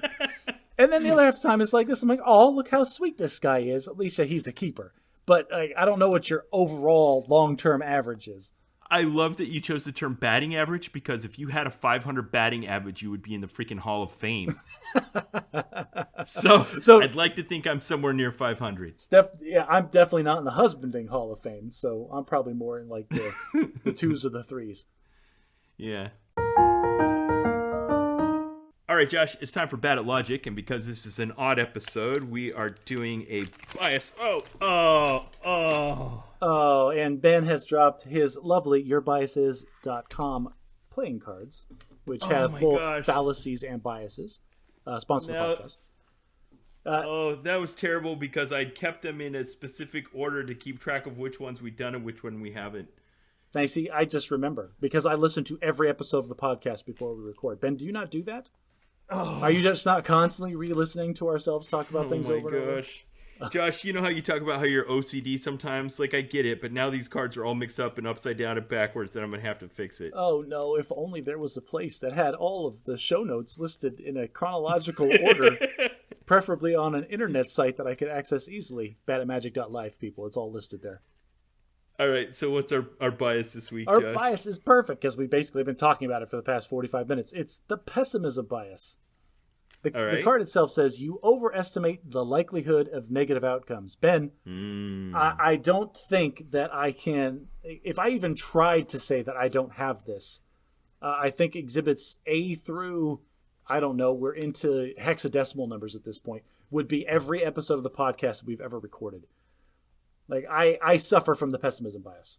So the weird thing about this is the way that you express the pessimism bias in terms of the positive outcomes it has for you. Because it says here, pessimism is often a defense mechanism against disappointment. Perhaps the worst aspect of pessimism is that even if something good happens, you'll probably feel pessimistic about it anyway. Yeah, all of those things are true. And it's a calculated risk that I am totally 100% aware of, and I'm doing it anyway. So you went and saw a movie tonight with your kids, and you're like, and I was like, oh, that sounds terrible. You're like, no, I had really low expectations, so it was fine. Perfect. This is the perfect example of how my life view has paid off for me. Yeah. You know, and I can't argue with that outcome. Well done. I guess as long as you're aware that you have it and why you're using it, then fill your boots. See, so I'm a pessimist, but I don't get upset about it. Like when the bad things actually do happen, it's like, oh well, yeah, you see, there's the bad thing. I don't get mopey and sad about it. Like I knew it was coming. How can I be sad? Yeah. For bad English this week, I want to introduce a new term. The term is peckish. Ben, I use this. I use this sometimes. So the dictionaries I looked it up in said that this is used on both sides of the pond, but particularly in the UK. Okay. Like, I heard this word almost daily in the UK, but yeah, we know what it means. It's to call to mind the idea of a bird, like, pecking at some food, which means that you're feeling hungry, but not starving. You wouldn't say peckish if you were starving. And sometimes it's also used to mean, like, crotchety or cranky. Oh, yeah, What's fatigue, dear? I am feeling a bit peckish, if I do say so. Yeah, so I would say I'm feeling peckish if I... Like, it's that space between, oh, I could eat, and, oh, I'm hungry, when's lunch? Like, in that middle there, it's like, I'm a little peckish. I'm getting there. All right. Well, I didn't use this one prior to my time in the UK, and I wouldn't say I use it now, but you do, so hey. Haha. I wanted to take a minute for Board Game Survivor this week just because Magic Gathering just released their newest set. Have you played any of it yet? It's called the Streets of New Capenna. I am in my third draft as we speak, and I have a winning record. So I am loving New Capenna so far. Awesome. So let's talk about... so with every set, there's usually some type of mystical theme. In this case, it's like a golden era Art Deco gangster world. Killing me, Smalls. Yes. All the box art you just described, like what the pictures are. New Capenna is a city that was built by literal angels, but then taken over by crime families that then got rid of like 99% of the angels that lived in the city and actually distilled their essence. One, either captured into the statues that are around the city, which is referenced multiple times in the cards, or distilled into an alcoholic beverage that is featured in much of the card art and all the treasure tokens. Like they've distilled the essence of the angels into magical energy and power. And that's what these crime families are competing for. Okay, I love that you just illustrated in your criticism of my explanation of the flavor of the set in that mine was only surface deep, as in my observations of the box art, and yours was very deep. What is the source of that additional knowledge? How did you get that? I went digging for it. Like every set, they have like the articles that they talk about the flavor and where they like the story team came up. You with went and read those on purpose because you wanted to consume them. Yeah. Yes. I avoided them deliberately because I wanted to not consume them. I would like to think that sets like this are designed to please people like you and people like me. I'm like, hey, this is cool. I like this Art Deco gangster world. I was satisfied at that level of comprehension. Yeah, you're one of those guys that ignores all the art and the flavor text, and it drives me nuts. But yeah, I read the flavor text. I don't know, man. So from a bottom-up perspective, there are 5 main crime families in this world that utilize 3 of the 5 colors of magic for deriving their identity. And they've done some unique things, and I think very similar to what they've done in the Harry Potter-themed world, which is they took traditional color combinations but then did something slightly different than what you expected. Because they've done a set with these 5 3-color combinations before, but this set took those same 3-color combinations and drew out a different identity than the previous usage. Which is easy to do. Like, for people that aren't familiar with Magic, there is like a story flavor that they attach to the different colors. Like, white is supposed to be law and order, blue is supposed to be intellect and magic, and then black is supposed to be selfishness and like death. And when you combine those 3, white, blue, and black, originally back in the Shards of Alara, that was Esper, and they went very like science-heavy, artifact-focused, like very like selfish but research-based kind of thing. Think about like university professors that are all struggling to get grants for themselves. Like there's selfishness in there, but it's all working towards like a greater future, supposedly. That's kind of where they went with that one. In this one, the crime family that is those same colors, the white, blue, and black, is the Obscura family. And they're more like shady fences. They're like the back channel people that you go to. Like they have strict rules, but they're also they're a crime family. So like Josh. Yeah, what? That was brilliant. I was brilliant. Did you take that directly out of an article? No, I just pulled that from my memories of the Shards of Alara from the story that I read then. That was, I couldn't have said it better myself. So now imagine that same thing that you said about those identities of those colors combined, what they meant before and what they mean now, and how, yeah, it's all true to the colors, but it is very different in this iteration of it. Yeah, so that applies to the whole set. Okay, so I did the pre-release a week ago where I went and, you had to pick. The fun thing about the pre-release was you show up at the event and you have to pick one of the 5 crime families. And then they give you a box that has some random cards, but also some that are very specific to that family so that your end deck will probably be related to them.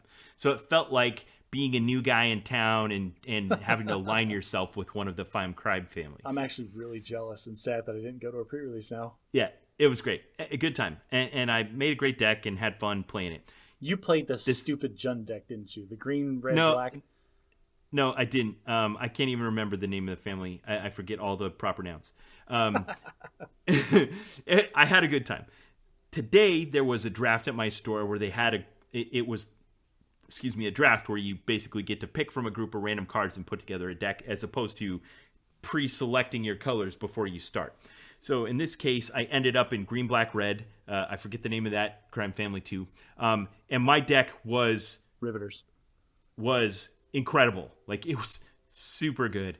One of the best draft decks I probably ever had. So I was, there was a lot of prizes up for grabs, and I went into the second to last round, and I was playing against a former professional Magic player. I've seen videos of him on the Pro Tour playing against other professional Magic players. So I was a little bit nervous, but I've also beat this guy before. I know I can beat him, and I know my deck's really stinking good. So we're starting the first match, and I play, there's a lot in this set about sequencing your lands because a lot of them come into play tapped. Yeah. And so I was sequencing my lands, and I played one of the ones that are specific to the families. There's this interesting cycle of lands where you play it, you gain a life, and then you go search for a basic of one of the 3 colors of your crime family. Yes. But when you draft, you might get some that only overlap partially with your main colors, right, and it's still okay to play them. Absolutely.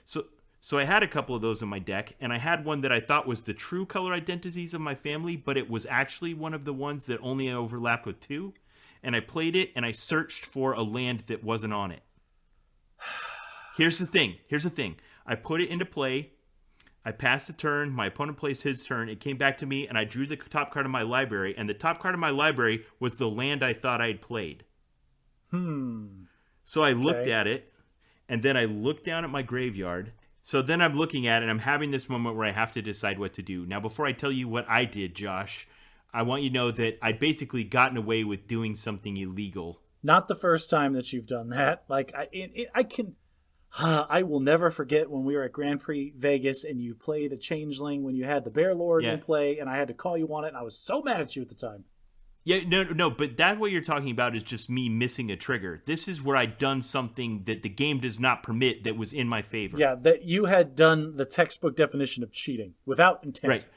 Yes. I cheated without intent, but then I had this moment where I realized that I'd done it, and my opponent hadn't caught me. All right, so we'll pause there. What would you do in this situation? I would come clean with my opponent and be like, oh, crap, I just realized that I treated this land like it was this land. I have this land. I will play it this turn, and I will only get color. Like, I will only get a color restricted to, like, the 2 that overlap. Okay, I forgot to give you a detail that you needed to know. Because of the high level of prizes at this tournament, they were playing the tournament at Comp REL, and there were judges there. This guy would have immediately called you out and got you kicked, like a game loss. Okay, but I hadn't told him yet. I picked up the card and realized my mistake. So never play that land? Just hold it in your hand the rest of the entire game and hope that he doesn't notice? All right, so I'll tell you what I did. You came clean and you got a game loss. I did. I called the judge and I got a game loss. You're right. I didn't know what the outcome was going to be. I just called the judge because I knew I'd done something illegal and I couldn't think of a way to fix it. So he comes over. I would have discussed it with my opponent before I called the judge, but yeah, I get what you're saying.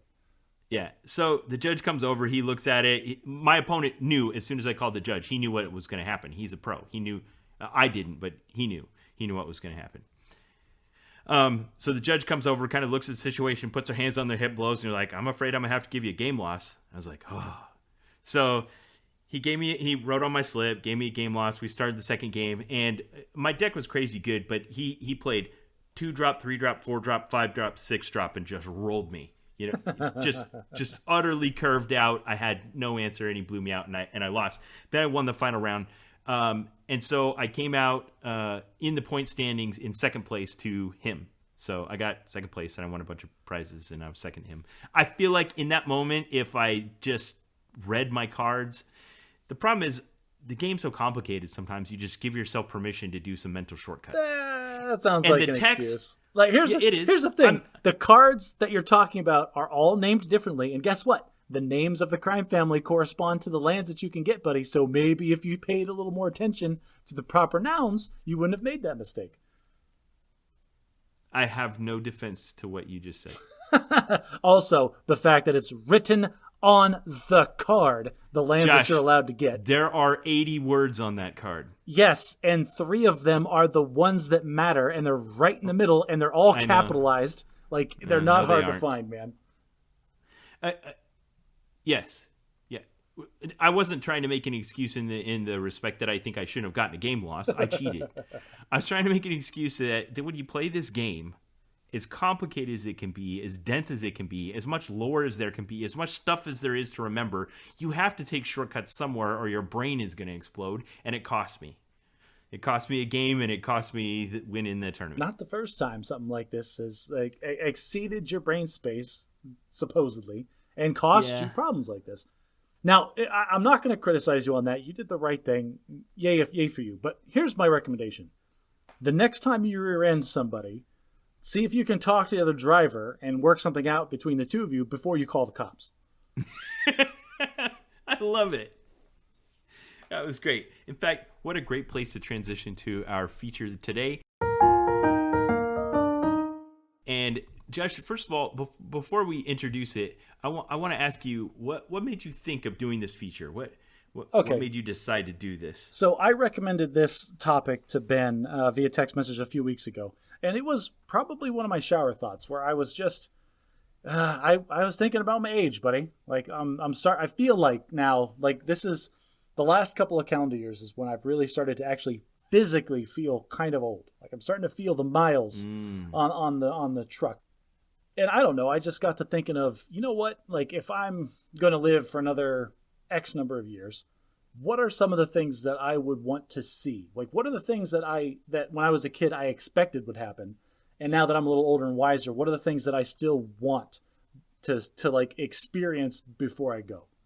I love it. Okay, I want to name this segment. I didn't ask your permission to do this. You can reject it if you want, in case we ever decide to do it again. Back in the late 90s, Conan O'Brien was starting to raise to popularity as a late-night talk show host. And he used to do this bit. They had 100 bits on that show, but this was one of their bits, where him and Andy and the other announcer, they'd turn down the lights in the studio, they'd put on a funny hat, shine a flashlight under their chin, and someone would sing, "In the year 2000." Do you remember this sketch? I think I Link saw in the it once show or notes. Twice, yeah. Anyway, then they would say something silly that was going to happen in the future, and the audience would laugh, and they would all take turns. And every time, "In the year 2000," and they would sing this. The funniest thing that I love is the Conan O'Brien show was still going strong and doing the sketches well past the year 2000. And after the year 2000 actually came and went, the first time they decided they wanted to do this sketch again, they didn't change the number. Oh, you can't. You can't change the number. So they were into the mid 2000s, and they were still singing this same song. So that's what I want to call this bit, "In the year 2000." Okay, sure. Let's go for it. In the year 2000. So you and I kind of negotiated over how we wanted to talk about what we thought the future should be like, and we both agreed that if we're going to have this discussion, we need to give it some tiers. So I wanted to separate the tiers kind of by like phases of life. So right now, in the next 5 to 10 years, we're still in the tier where we like got kids living in our house. Okay. And then after that, there's like the next group after that where they're like in college and maybe getting married and we're becoming grandparents. And that's like that's the short tier, and then the mid tier, and then the long tier is like the last things we see before we die, maybe 50 years from now. Yeah, I thought this was very interesting because like just the fact that you are categorizing the time that you have left on this earth in relation to where your kids are is very telling to you as a person, because like I'm just thinking about this as short, middle, and long. Like my kids don't, like, I don't know, they don't factor into my planning for the future, I guess, as strongly as you. But you have more kids, and my kids are younger, so that makes sense. Yeah, I also think that, while as an entire species of humanity, we're perpetuating ourselves going forward, and maybe you just kind of like, well, if I don't reproduce, someone else will, and humanity will go forward. I just need to worry about my life. But I do kind of think of it in terms of like, what's my piece of humanity that's going to go forward? Ugh. My kids are their own people. Like I'm not trying to make my mark on the future through my kids. If I'm going to make my mark... Why not? Oh, because if I'm going to make my mark, it's going to be like my initials carved into the moon with a space laser or something like diabolical. But your kids are part of that. They're most definitely part of that. Think of how much time you dedicate to them. You sent me the most adorable picture I've ever seen today of your daughter standing on your back so that she can have some graffiti angel wings that were on the wall over her shoulders. But that wasn't for me. That was for her. But that was symbolic of exactly what I'm talking about. This is a middle-aged man holding up a young girl that's going to become a woman and to teach her about life and the future and hold her up. It was beautiful. The difference is I'm not trying to stake a claim on her, on what she does as a person. Like, I'm just doing my best for her because that's my role. I'm not taking any claim to then her whatever she does in the world. I don't think of it as taking a claim on what my children do, but I do feel accountable for Said the their guy outcome. who did exactly that when his son got like, what was it, first or second place at the big tournament. And on this podcast, you were trying to take full responsibility for your son winning that tournament. Well done, Josh. All right, so what are some of the things that you've got that you want the world to look like in the next 5 to 10 years? So I'm gonna start. Let's start light. Let's start easy. Something that's fun. In like the short to midterm, God, I want it to be short, but I want augmented reality to be like a thing. So there was an old role-playing game that I loved playing. It was called Shadowrun, and it was a cyberpunk role-playing game. It's like Dungeons and Dragons, but it's set in the future. And the story and the lore just like grabbed me and like sucked me in, and I love it. And one of the things that's just ubiquitous in this world is the idea that the internet isn't a thing that you access. It's a thing that exists simultaneously in real space with you. Like you're walking, you have either contact lenses or implants in your eyes or just normal like eyeglasses, and you're walking around town, and like a noodle shop's website will be like displayed in holographic form or whatever, augmented over reality in your vision automatically. And you just look at it and then like use thought processes or whatever to like click through links and menus and pages and stuff. I would look at you on the screen we're looking at now, and then my augmented reality would know that I'm looking at Ben Rich with this contact information. And if I needed to Zelle you some money, or if I needed to send you some files or whatever, like I would be able to do all that seamlessly because the reality is literally being augmented by all of this data and information. We're so close. I know, that's the thing. I think this is such a realistic goal for the next 5 to 10 years. We're so close. Yes. I already do this way. Like, for instance, I used to do, okay, if I used to want to find like a place to find something to eat, I might have opened up the yellow pages and looked through the yellow pages. Or I might have had like a map book. And now, you know, you could search on the internet and it would give you a text list. But now I do it in a way that's almost augmented reality. I'll bring up my Maps application, look up my drive home, and have it pop out restaurants along the way. And I'll pick them based on the proximity to my commute. So it's really close. Yes, I think the piece that I'm looking for is the way is I want to be able to interact with a person's digital profile while I'm talking to them physically. Like if I'm talking to you right now, I want to be able to seamlessly have all these tools integrated where I can then, like I said, like transfer you files or send you money or like exchange contact information or something. Okay. Cool. Yeah, I hope we see that in the next 5 to 10 years. Mine's a little bit different. I had one that's kind of like bioengineering, and I have heard that we are right on the verge of creating viable synthetic meat. That's a good one. That is a really good one. My family and I, we've actually cut back, like during COVID, because my kids were interested, and we watched a lot of YouTube videos like you do about climate change and things, and because of those, as a family, we kind of cut back on our beef and pork intake. And we're doing a lot more chicken and fish because it's a lot better for the environment in the long run. It's just one more drop in that ocean of the tiny things that we actually can do. But genetically engineered meat, I would get my steak back, Ben. That would be wonderful. Yeah. Like if I could eat something that still tastes like it came from a living thing, but nothing actually had to suffer and die in order for that, and I can consume protein and eat something delicious, I'm all for it. Yeah, meat is undeniably delicious. And any vegetarian that says, oh, it's not fair to the cows, oh, be quiet. Cows would not be alive today. They are too dumb if we didn't breed them for their meat. They're delicious, delicious meat. All right, what's second on your short-term list? Well, all right. So the next on my short-term list, I have a couple of things that span all three categories of time. Okay. I did a few like that too. Like, what do I want this thing to look like in 5 years? What do I want it to look like in 20? What do I want it to look like in 50? Right. And so one of these things that I have in here is genetic engineering, and that spans all of the time. But the short-term thing that I would really like to see is some actual diseases getting either treated or cured because we have such better genetic engineering today than we did when we were kids. Like, if you've never heard of CRISPR, go look up CRISPR and watch some YouTube videos on that. The price, like the economic dollar cost to do genetic research and experimentation has been decreased by like 100-fold in the last 5 years. And so it's really exciting to live in a time where we have access to technology like that, where we could really start making impactful changes to diseases that affect so many people. I love it. But you didn't have a specific one in mind? Not a specific disease, no, because I'm not well versed enough to start talking like that. Okay, so I want to give a caveat here.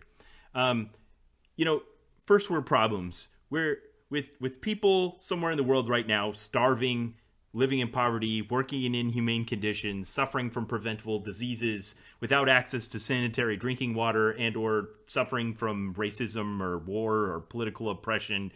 We're just like white guys living in peace in relative prosperity. I get all that. You make me feel really bad for my first one being augmented reality. You know that, right? But I'm trying to acknowledge that, but saying it's still okay for us to talk about it. So give me a minute. I understand how tone deaf it is for a couple of rich white guys to whine about these kinds of problems. Oh, why don't I have VR yet? Yeah, exactly. However, we all just live our human experience where we're at. So I'm going to talk about something from where I'm at. So in this realm of bioengineering, one area that's kind of the same way as if you see a mom whose child dies because of a drunk driver, then she dedicates her life to creating a foundation about that. It's not the only problem in the world, but it's the one she dedicated her time to. Right. When I was 7 years old, my youngest sister was born with a disease called cystic fibrosis. It's a very simple genetic mutation in the human genome that causes a whole host of problems and ultimately threatens her life in a very real way. Luckily, over the course of her life, the treatments of the symptoms and that are available medically have kind of kept pace with her health and prevented her from dying prematurely, but she's been very close a couple of times. So I would love to see the advances in genetic engineering bring an end to people suffering from cystic fibrosis, CF sometimes called. Nice. Very good. Okay. So what else you got? Oh, my turn still. Okay. Well, all right, let's go. I don't have very many short-term ones. Okay, let's go with this one. Biometrics. I want biometrics to be way more implemented across all sectors of our society. I love it too. Why? Don't make me sign pieces of paper when I do a credit card transaction. Oh, we need a photo ID. Why? My photo doesn't look anything like me. Like my license in Arizona, I got it when I moved 3 or 4 years ago, and it doesn't expire until 2063. Like I'm not going to look. You're preaching to the choir here. I'm not going to look anything like myself in 2063. Yeah. So no, it's such a legacy relic of the past. Like, do you have a stone tablet that some agent of the government has etched your name upon? Yeah, I do. Right. Social Security cards. When I leave the house now, I never forget my phone, but I sometimes forget my wallet because I can use contactless payment. Yeah. No. And it can validate. It's a supercomputer that I carry in my pocket that can validate my identity to people that care. Well, and we have public key interface, PKI. Like, people look up PKI if you're a nerd. It's chef's kiss. Lovely. I love it from a computer science standpoint. Why, Ben, don't I have an RFID chip in the back of my hand that has a PKI private key assigned to me from the government that verify my identity to anyone on the planet, completely and 100% cryptographically secure? I will not argue that point with you. I know some arguments that are against it, but I won't present them. Yeah, the religious Mark of the Beast stuff. Yeah. You listen, Mark of the Beast be damned. I will be the first person in line to get my RFID chip into my hand. I don't care if it does have 666X etched on it. You remind me of a documentary I saw once about a guy who went on the internet offering to sell his soul to anyone that would buy it because he didn't believe that such a thing existed, and he was willing to accept any amount of money anyone would offer for it. Yes, because yes, from a perspective like mine, I'm giving up nothing and receiving economic benefit. Hooray! Yes. You'd be surprised how weird that makes people get.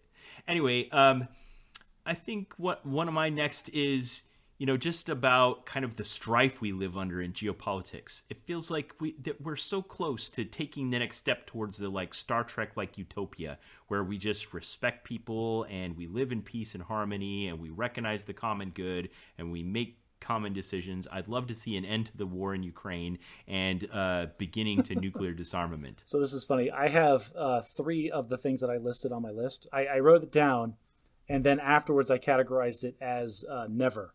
In the mid or short, mid, or long term, I put never. And What? You have a category called never? well, and that's what I realized after I wrote it. Like, this is something I would like to see before I die. It's never going to happen. And kind of along the same lines is this transition away from nationalism and tribalism and into like speciesism. Like, hey, we're all people. Let's all come together. And that's just never going to happen. Okay, so when I was a kid, probably a milestone. It doesn't feel like a milestone anymore, but it was a time. It was like the year 1996, I think. I may be wrong. The movie Independence Day came out. Yes. Do you remember that movie? Great movie. Yes, I remember. Yeah, fantastic movie. It came out on the 4th of July, and there was a great deal of like nationalism in it, but it was almost overcome by the humanism of it. That, hey, we've got all these nations on Earth, but when we're attacked by these overpowering alien species, we can unite together as humanity and not go quietly into the night, but stand up. So that, Yeah. And I felt, I think anyone that watched that movie kind of felt the stir of our common humanity over any kind of nationalistic tribalism. But see, this is part of the Star Trek problem. This is why, like, the Federation doesn't interact with a species until they have warp drive, because the Prime Directive. The existence of an alien species would radically alter the development of us.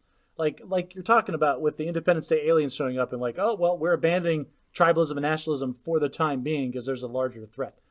Like, yeah, I feel like, and it doesn't last, does it? I mean, look no. at how unified it felt in the country on September 12th, 2001. How long did that last? A while, but I mean, it still faded over time. But that's the thing is we as a species need to get over this without an external threat facing Okay, us. So we're just giving these things that we're aspiring to. We're not necessarily providing the solutions to them, and I don't think we need to take that on. Okay. But I would like to see an end to that kind of thing. I would too, but again, I think it's never going to happen. All right, what else you got? Okay, the last thing I have for short term is autonomous vehicles. I want self-driving cars to be like, I put available for this one. And what I mean by that is there's not just one car that can drive itself. Like, this needs to be a feature. Yeah, you're going to pay extra for it right now, but this needs to be something that we have in our life. Agreed. I think this is inevitable. It is inevitable, but there's going to be so many people that kick and scream about this for so long. I will die on this hill, Ben, is a pretty good AI will be better than the best human driver in most circumstances. I agree. I agree. I'm not going to argue with you about this. I will say that I think these kinds of things come along all the time in humanity. Where some new, like for instance, I've read some really good books about like how people said that we were never going to replace the horse or with cars, or we were never going to replace candles with electricity. And there were the stick in the muds and the people resisting it, but eventually it came along, and all the time it took for us to make the transition was just a loss. Well, there are humans that are going to die between now and when self-driving cars are ubiquitous that are just senseless lost lives that shouldn't have happened. This is one of those things that I have multiple listings with different milestones across different time periods, because my next one for autonomous driving in the midterm is human driving is not just reduced but eliminated. Like, it becomes illegal for people to be driving cars because all the cars are robots and they're so much better driving than we are, than we could ever be.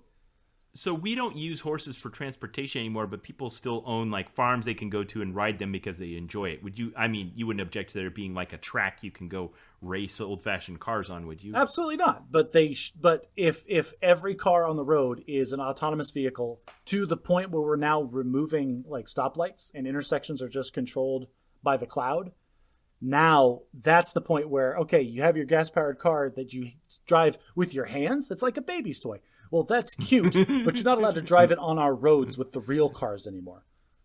Yeah. No, I'm with you on that.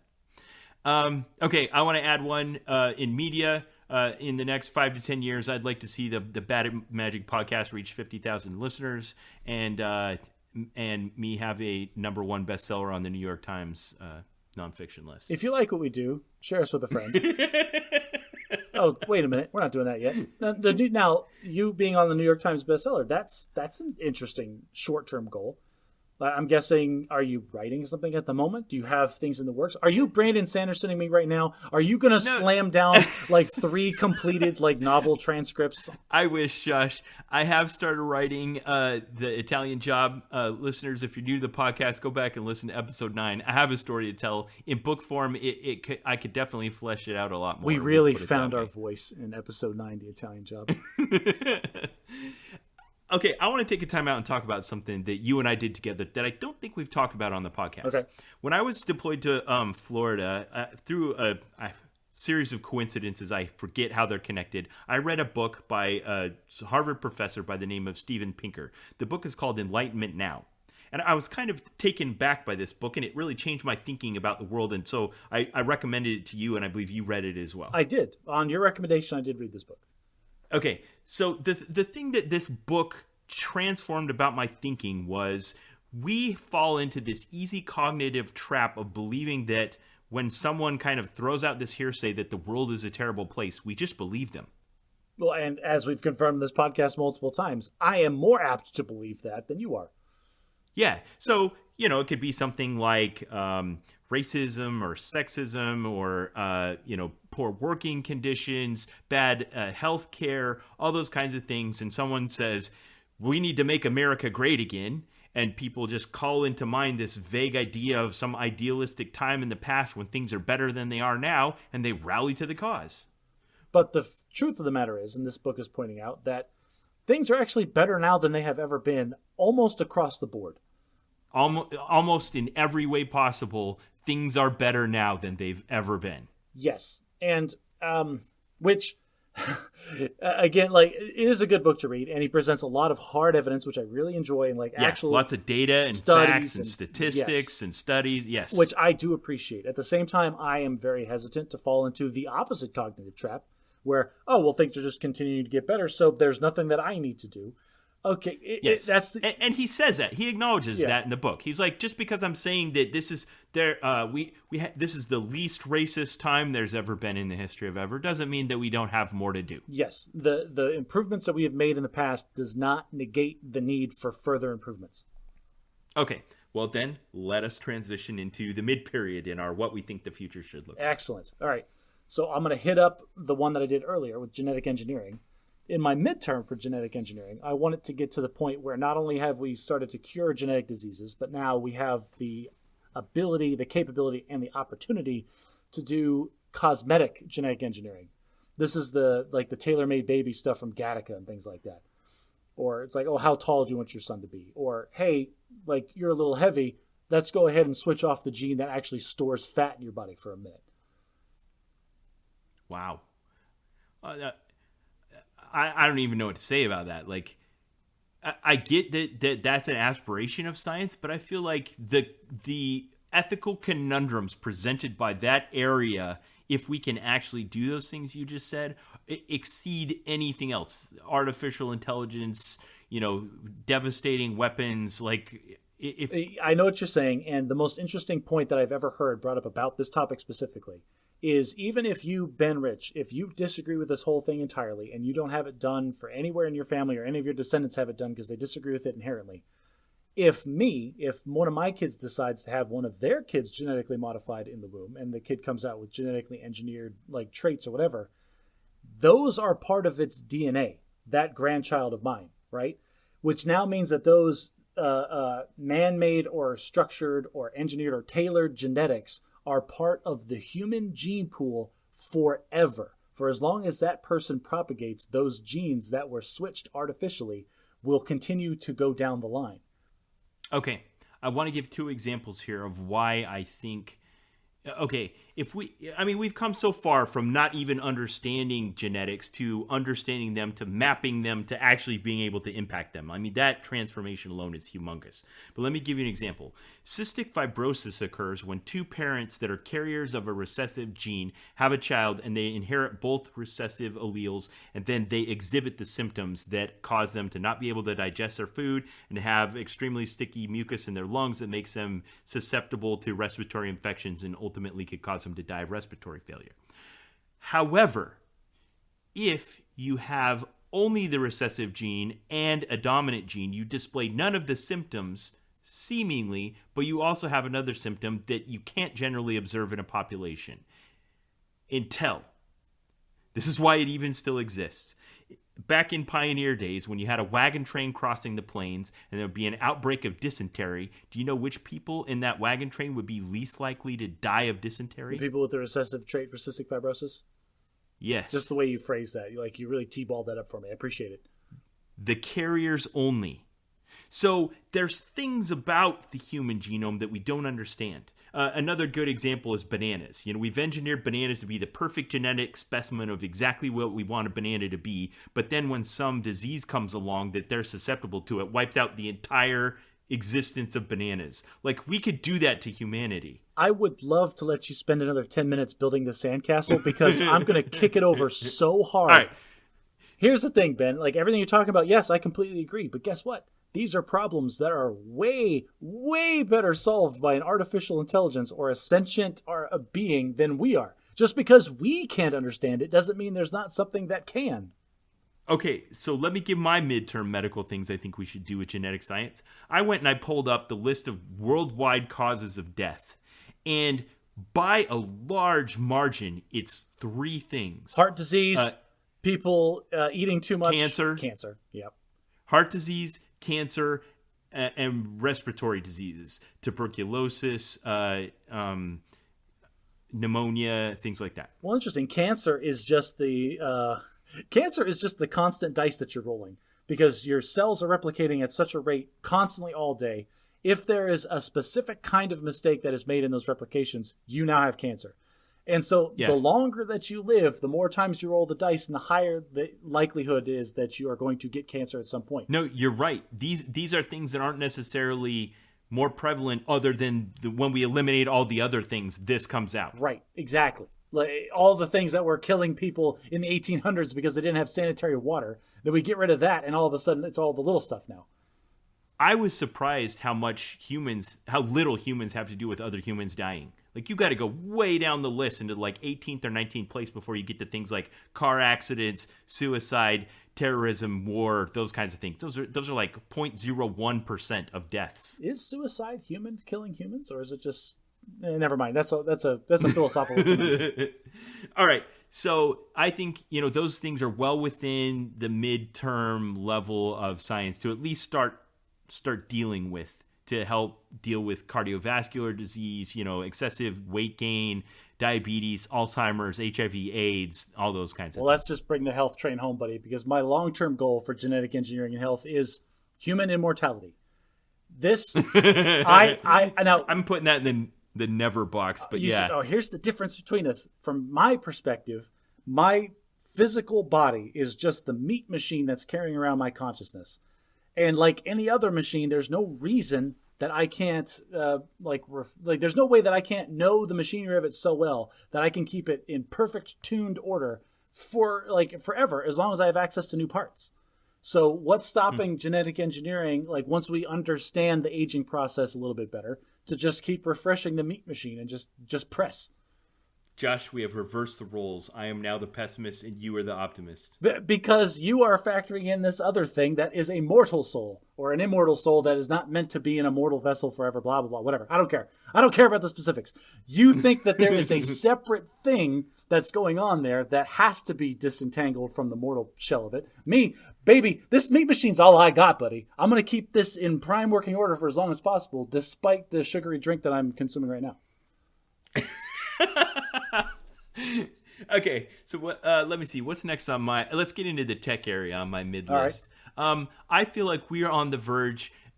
So since the mid-70s, there was a man by the name of Moore. I can't remember his first name. Moore. He worked for Intel back in the 1970s, and he was like, hey, we figured out this cool thing we can do where we can take a piece of silicon, and it's a semiconductor, and we can pack a bunch of transistors onto it.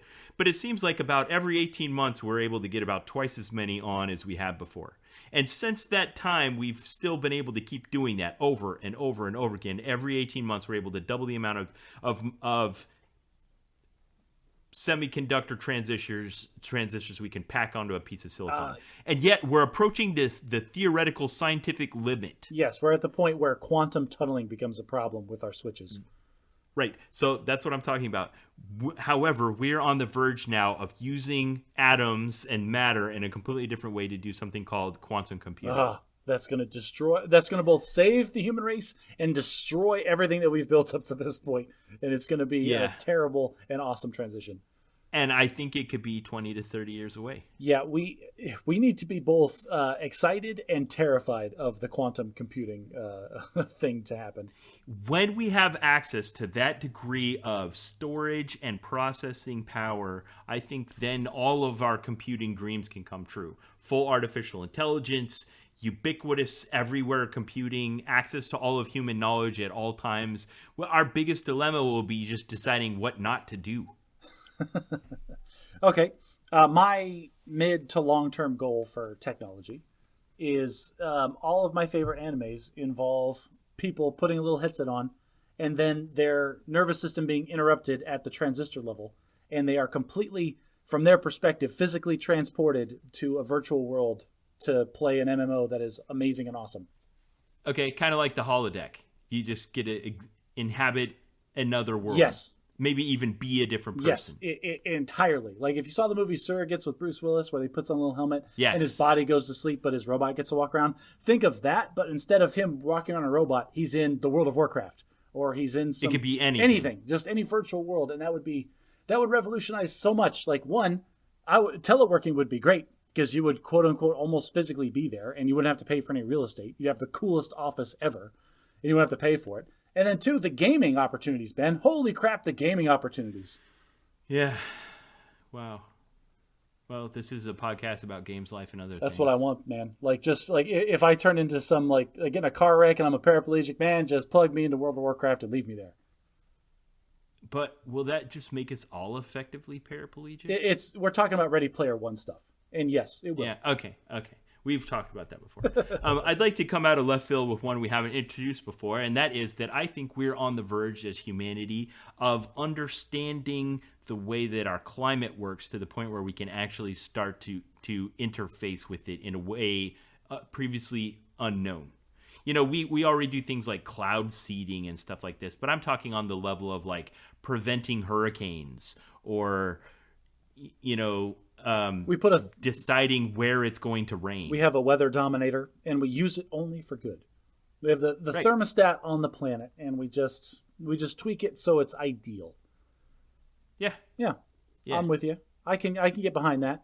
If you're one of those people that loves like giant hurricane storms and tsunamis, sorry, the future's not for you.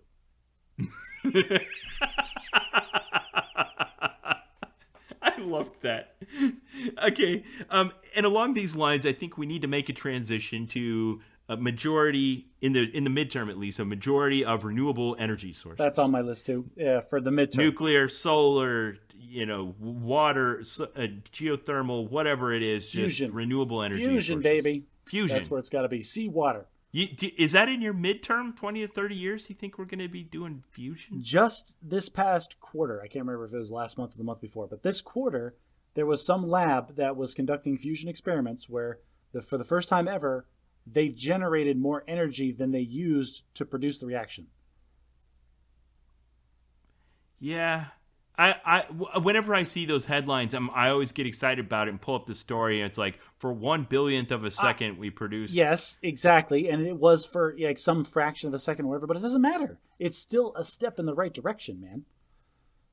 The power of the sun in the palm of my hand. Well, we're talking about cold fusion, you jerk. Like, read a science book. We're not talking about making a sun. But the word cold is a misnomer there, but yes. A fusion reaction that cannot sustain itself.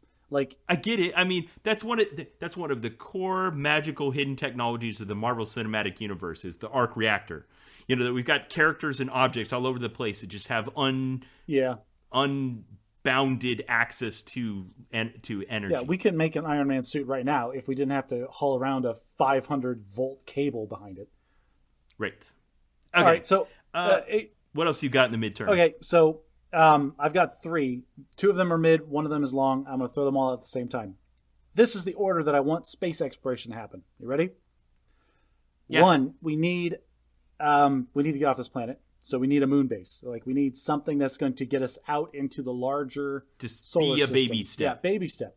Because getting stuff off of this planet is very hard. Getting stuff off the moon is a lot easier. So if we're going to have any kind of deep space or extra planetary, like anything productive happening, it's going to happen from the moon, not from Earth. Second is we need a much better way of getting into space, which has got to be a space elevator in my mind. We don't have the only thing holding us back. That's the kind of thing that science fiction writers and physics theorists like to pontificate about, but I've never seen any kind of practical proposal for how that would actually work. There are lots of practical proposals. The impractical part right now is the material science. Like there are. It's always carbon nanotubes, but I don't think I still haven't seen how to get from here to there. Carbon nanotubes have all of the structural processes and characteristics that we need to create a working space elevator. The only problem is the manufacturing, because they are literally nanotubes. Creating nanotubes on a large scale is impractically expensive because of that. That doesn't mean it won't be fixed with technology. It will. We'll have space elevators. That's the way to get to space. Wow. Okay. The last one, this is the long term, is asteroid mining. We're gonna like there's so many asteroids. There are so many asteroids. Yeah, just like we talk about with economics, that there are things where eventually the cost-benefit ratio is going to tip in favor of this. Like the value of the metals in an asteroid will just be so much that we can't afford not to. Here's the thing. It'll be somebody like Jeff Bezos being like, you know what? It's going to cost, $800 billion to grab an asteroid and haul it into Earth's orbit, but it's going to have, $900 quintillion worth of platinum in it. So it's worth it in the long run. It's right. just a matter of actually having the platforms, the space elevator, the moon base, like all of the foundational technology in place to actually go We're do it. getting there, Josh. Just in the last 20 years, we have seen the commercialization of space take hold, and it's no longer the sole, domain of national governments. I hope we get to. We need to get off this planet. Like an asteroid hits us, and we're done. We need to get off this planet. Like that's kind of the hill that I'm on here. Okay. I'm going to hit you with another one out of left field here. I want to talk about education. I would love to see in the short to midterm a real good fundamental overhaul of the learning objectives and structure of our basic elementary and secondary education system. I can't disagree with that, because our education system is broken. Like, to the point where I'm relying on them to do the very, very low-level stuff, teaching my kid what math is, and then I'll do the part and fill in the blanks on why it's important. Now, I don't want to fall into the Enlightenment Now trap here and say that, oh, yeah, it used to, maybe it's the best it's ever been, but we can still do better. At the same time, if we were really motivated as parents, we could have our kid going to Khan Academy for free on the internet and stuff like that. But now, it's just a time thing. We've talked a lot about the limitations of material science and, the actual knowledge and things we're able to accomplish. But some things are limited simply because we're moribund, we're tied to the ideas of the past, or even our laws prevent it. And I think that's another thing that has to change. Our copyright laws come from the 60s and 70s. Our laws surrounding, tax laws and stuff like that are kind of corrupt and filled with loopholes. And I would love to see just everything catch up. All right. So as a very general thing, I'm not going to dive into this. Listeners, don't at me. This is a personal belief that I hold. If you disagree with it, feel free to post on the Reddit and the webpage, but I'm not going to respond to it. And my feeling is that U.S. laws specifically are very business-centric. Like, they have businesses in mind and businesses as the beneficiary, and people, like individual taxpayers, as secondary. That's a personal opinion that I have. I have things that I can point at, and there are people can point at 100 things that go the other direction. This is just my perspective. I put that in here as one of my list of things. Like, I would like the U.S.'s like legal system from the top down to switch its focus from big business and organizations to what's best for people again. But again, I put that in the category of never going to happen. That's weird. I mean, I hadn't really thought of it that way, and I don't remember hearing you say that before. I don't necessarily object to what you're saying, and if it would make things better, I hope you're right. Oh, well, that's nice. On a lighter note, I want to talk about cybernetics. What's that? Cybernetics is where you take machines and interface them directly into your meat machine. Oh, okay. So all right. Well, where have you got that, mid to long term? In the midterm, because here's the thing: is we have to know a lot more about how the brain and our nervous system works before this becomes a thing. Because there has to be some conversion between our analog nervous system and the digital machinery that any kind of computer system would have. Yeah, I see stuff about this. It's usually focused on people who are disabled. That's my midterm. My midterm goal for cybernetics is that we have artificial limbs like you see in the movies, where somebody loses an arm, and then you can put in, at some point, you have an interfacing device, and they slap on a robot arm that they charge every day, and it works just like their old meat machine arm did. Now, is it going to be like Winter Soldier, where it's actually better? Of course. Duh. Like, we just go around cutting off our arms on purpose? It's made of metal and got hydraulics. And that's the thing. Like the short term or the midterm one is artificial limbs for the disabled to get them back to, full mobility if they choose to do that. But then the long term in this that I have listed is the cosmetic version. Like, yeah, if you want to chop your arms off and get like super strong or super fast or agile arms, go for it. Personally, I would love to have an MP3 player plugged into my head somewhere where I could just have my tunes going and I can click them on and off with a thought. What's the limit to that? Is there like what if the key to your immortality question is just to put your brain in a bottle? That's not a question we can answer because we don't know what consciousness is. Like can I transfer this consciousness? The idea is no. If we put it into the computer, it'll be a simulation of me. It's not going to be me. It will think that it's me, and from the outside perspective, it will be me. But I will still be over here in my meat machine. Before we get off of this topic, there was a sci-fi book that I read that I loved to death. And in this book, one of the concepts was that they understood the brain and consciousness to the extent where they could install a computer in your mind and they could split your sight and your audio into two separate channels that did not interfere with each other. Now think about that for a second. It's a hard concept to wrap your brain around, but imagine if you could still see everything around you with your eyes like you are now, but then also be surfing a web page or reading Wikipedia and have both of those things simultaneously with one not interfering at all with the other. I kind of get that. I mean, I definitely know, like, if I'm in traffic and stuff gets dodgy, I reach down and turn off the radio so I can see better. Yeah. No, that's always a joke, and people do that, and I do the same thing. If you really need, like, the processing power of your brain, you start, like, eliminating other distractions. Yeah. But for the rest of the time when you're not driving, if you're sitting at your desk, it's like having two monitors. Being able to look at two different things at exactly the same time would be super helpful. Okay. I've got a few more we haven't talked about yet now that we're starting to transition to long term. I know there's some we're working on right now that I think could really revolutionize a few things we haven't talked about. One is evacuated tube transport. Oh, the hypertube stuff. Yes. Basically, we could take a capsule and put it inside of a tube that's been sucked all the air out of it, so now there's no friction. You can levitate the capsule with magnets, and now the theoretical limits of how fast this thing can travel are somewhere in the like 4,000 to 6,000 mile per hour range. You could set up a network with routers and route people and objects around the planet like we do packets on the internet, but instead of doing it at light speed, we're doing it about 6,000 miles per hour, which is a lot slower, but it still makes it possible to go anywhere on Earth in a matter of hours. Man, all I can think about is the amount of kinetic energy that's being carried with you, and like the tiniest flaw then turns you into mist. Yeah, I get that. And that could be a joke in any movie we make, or where something travels at light speed. What if they accidentally went through something that they weren't expecting along their course? Man, I'm already making that joke in my head where it's like, oh, you'll never get me on one of the hyper tubes. They're gonna hit like a pebble, and then like my kid's like, oh, whatever, old man. Like flying an airplane like an old timer. Get there tomorrow.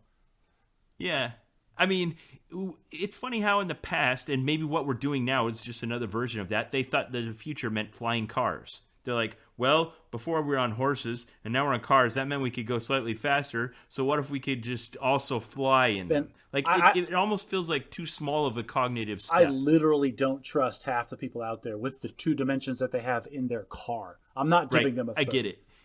Yes. I don't feel like the future will be flying cars. I don't think that's where we're going. The things that are going to be flying are drones moving objects around. There's a possibility of, I think, automated public transport that flies. I can see like a city bus being like a helicopter drone thing. Yeah, maybe. I feel like there's still too many problems with that until we figure out like weather and other humans and stuff like Other that. I mean, humans. if we can, Yeah, you're right. You just shot the whole thing down. Literally shot it down because of other humans. if we can control all of those things, but that's why I think it's going to be something else, like evacuated tube transport and tunnels and stuff like that, where you just have something where you utterly control every factor in the environment, and then you can send it almost as fast as you want. Well, if we're talking long term, the long term, like almost sci-fi, I feel like, is complete energy independence. In that we have attained Type 1 civilization? Yeah, so I'll put a link to that video in the show notes, because after you told me that, I didn't know. Basically, that science fiction have theorized in the future the advancement of the human race, if you're to distill it down into a single idea related to our usage of energy, there's phases, types that we go through. You know, at the lowest levels, we're just getting a little bit of energy from the sun. And at the highest level, we're able to harvest all of the available energy of the nearest star and go and harvest energy from other stars. Yes, I think that's Type 1.5 or Type 2. I'm not sure. But a Type 1 civilization has full control of the energy produced, I think, either on their planet or by their star. One of those. I'm just going to focus on the planet. Like, if we can just have, like, enough energy to the point where it stops becoming like a utility and it's just a thing that you have. We just have energy, electricity, heat, power, whatever that you need. We just have it. It is a given, and it's free, and it's just here and abounds. Like that would be a wonderful thing for humanity to have. We just have dilithium crystals and we can do warp drive. Well, like you're talking about before, with like the disparity between the haves and the have-nots in nation state levels, where there's still entire swaths of the population of humanity in countries living without electricity or living without consistent heat or without telecommunications. If we can abstract all of that away, and how many Mozarts, how many Einsteins are being born into poverty into some third world village that just never have the opportunity to develop into what they are because they're constantly focused on sustenance, like just living from day to day. I love it. Yeah, if we can remove that as a factor, like our entire species will benefit. So we've been talking about medical technology that has the power to prolong human life and increase the quality of it. About computerized technologies that enhance our ability to access and utilize information. About transportation technologies. About our ability to get off and explore other worlds. About our access to energy and our ability to use it. And I think there will be more conflict in between now and this utopia that we're talking about. But our ability to harness all these technologies and use them for good do give those promises of being able to be whatever you want, do whatever you want, live your life in peace and harmony, live out your dreams in a way where you can just be a positive contributor to whatever good there is that's being had. Does that also give room for those who desire to exploit and corrupt? Probably. We've been very optimistic here on the Bad at Magic podcast today, Josh. I just want to live in Star Trek. That's what this all boils down to. Everything I'm talking about, I just want to be in Star Trek. Yeah. Well, to bring us down to earth a little bit, we're going to review a book next time. I need to give the strongest possible content warning I can give about this book. The book is called Trejo, My Life of... Crime, Redemption, in Hollywood. Crime, Redemption, and Hollywood. It's about the actor Danny Trejo. It only came out 2 years ago. He's still alive, but it is a memoir of his time and life. He has lived a very rough life. He spent a good portion of it in prison and addicted to hard drugs, and had some very rough times in his life. And this book set a new record for F-bombs of any book I've ever read. It's probably in the several of hundreds. It is such a versatile word, Ben. I don't know why you don't just accept that. Like, it's so useful in day-to-day language. I am not saying that because I don't think it's a valid vocabulary word. I'm saying that because I'm cautioning my mom not to try to read this book. Fair enough. Moms, there's a lot of F-bombs. If you're okay with that, then read it. If not, we'll try not to drop as many F-bombs in our review of it next episode. So I'm really looking forward to this discussion, Josh. Some really interesting things come out of it. If you heard us talking about the short, mid, and long-term future, and you want to weigh in and give your 2 cents about what you think the world of tomorrow can or should look like, you can go on our subreddit and comment on the open thread I put up for each episode, or you can go on our Facebook page and weigh in on the issues or the things that we put up from this episode. If you like what we do, consider sharing us with a friend. I feel like if you like us, maybe your friends like us too. If you really want to show us some love, consider taking your phone out of your pocket right now and giving us a good rating on the podcast player of your choice. It is crazy the amount of visibility we get from those things. And if you want, like, my Bert to be Ben's Ernie from now until the end of time, consider becoming a patron on our Patreon page. And until next time, try to be a little less bad at magic.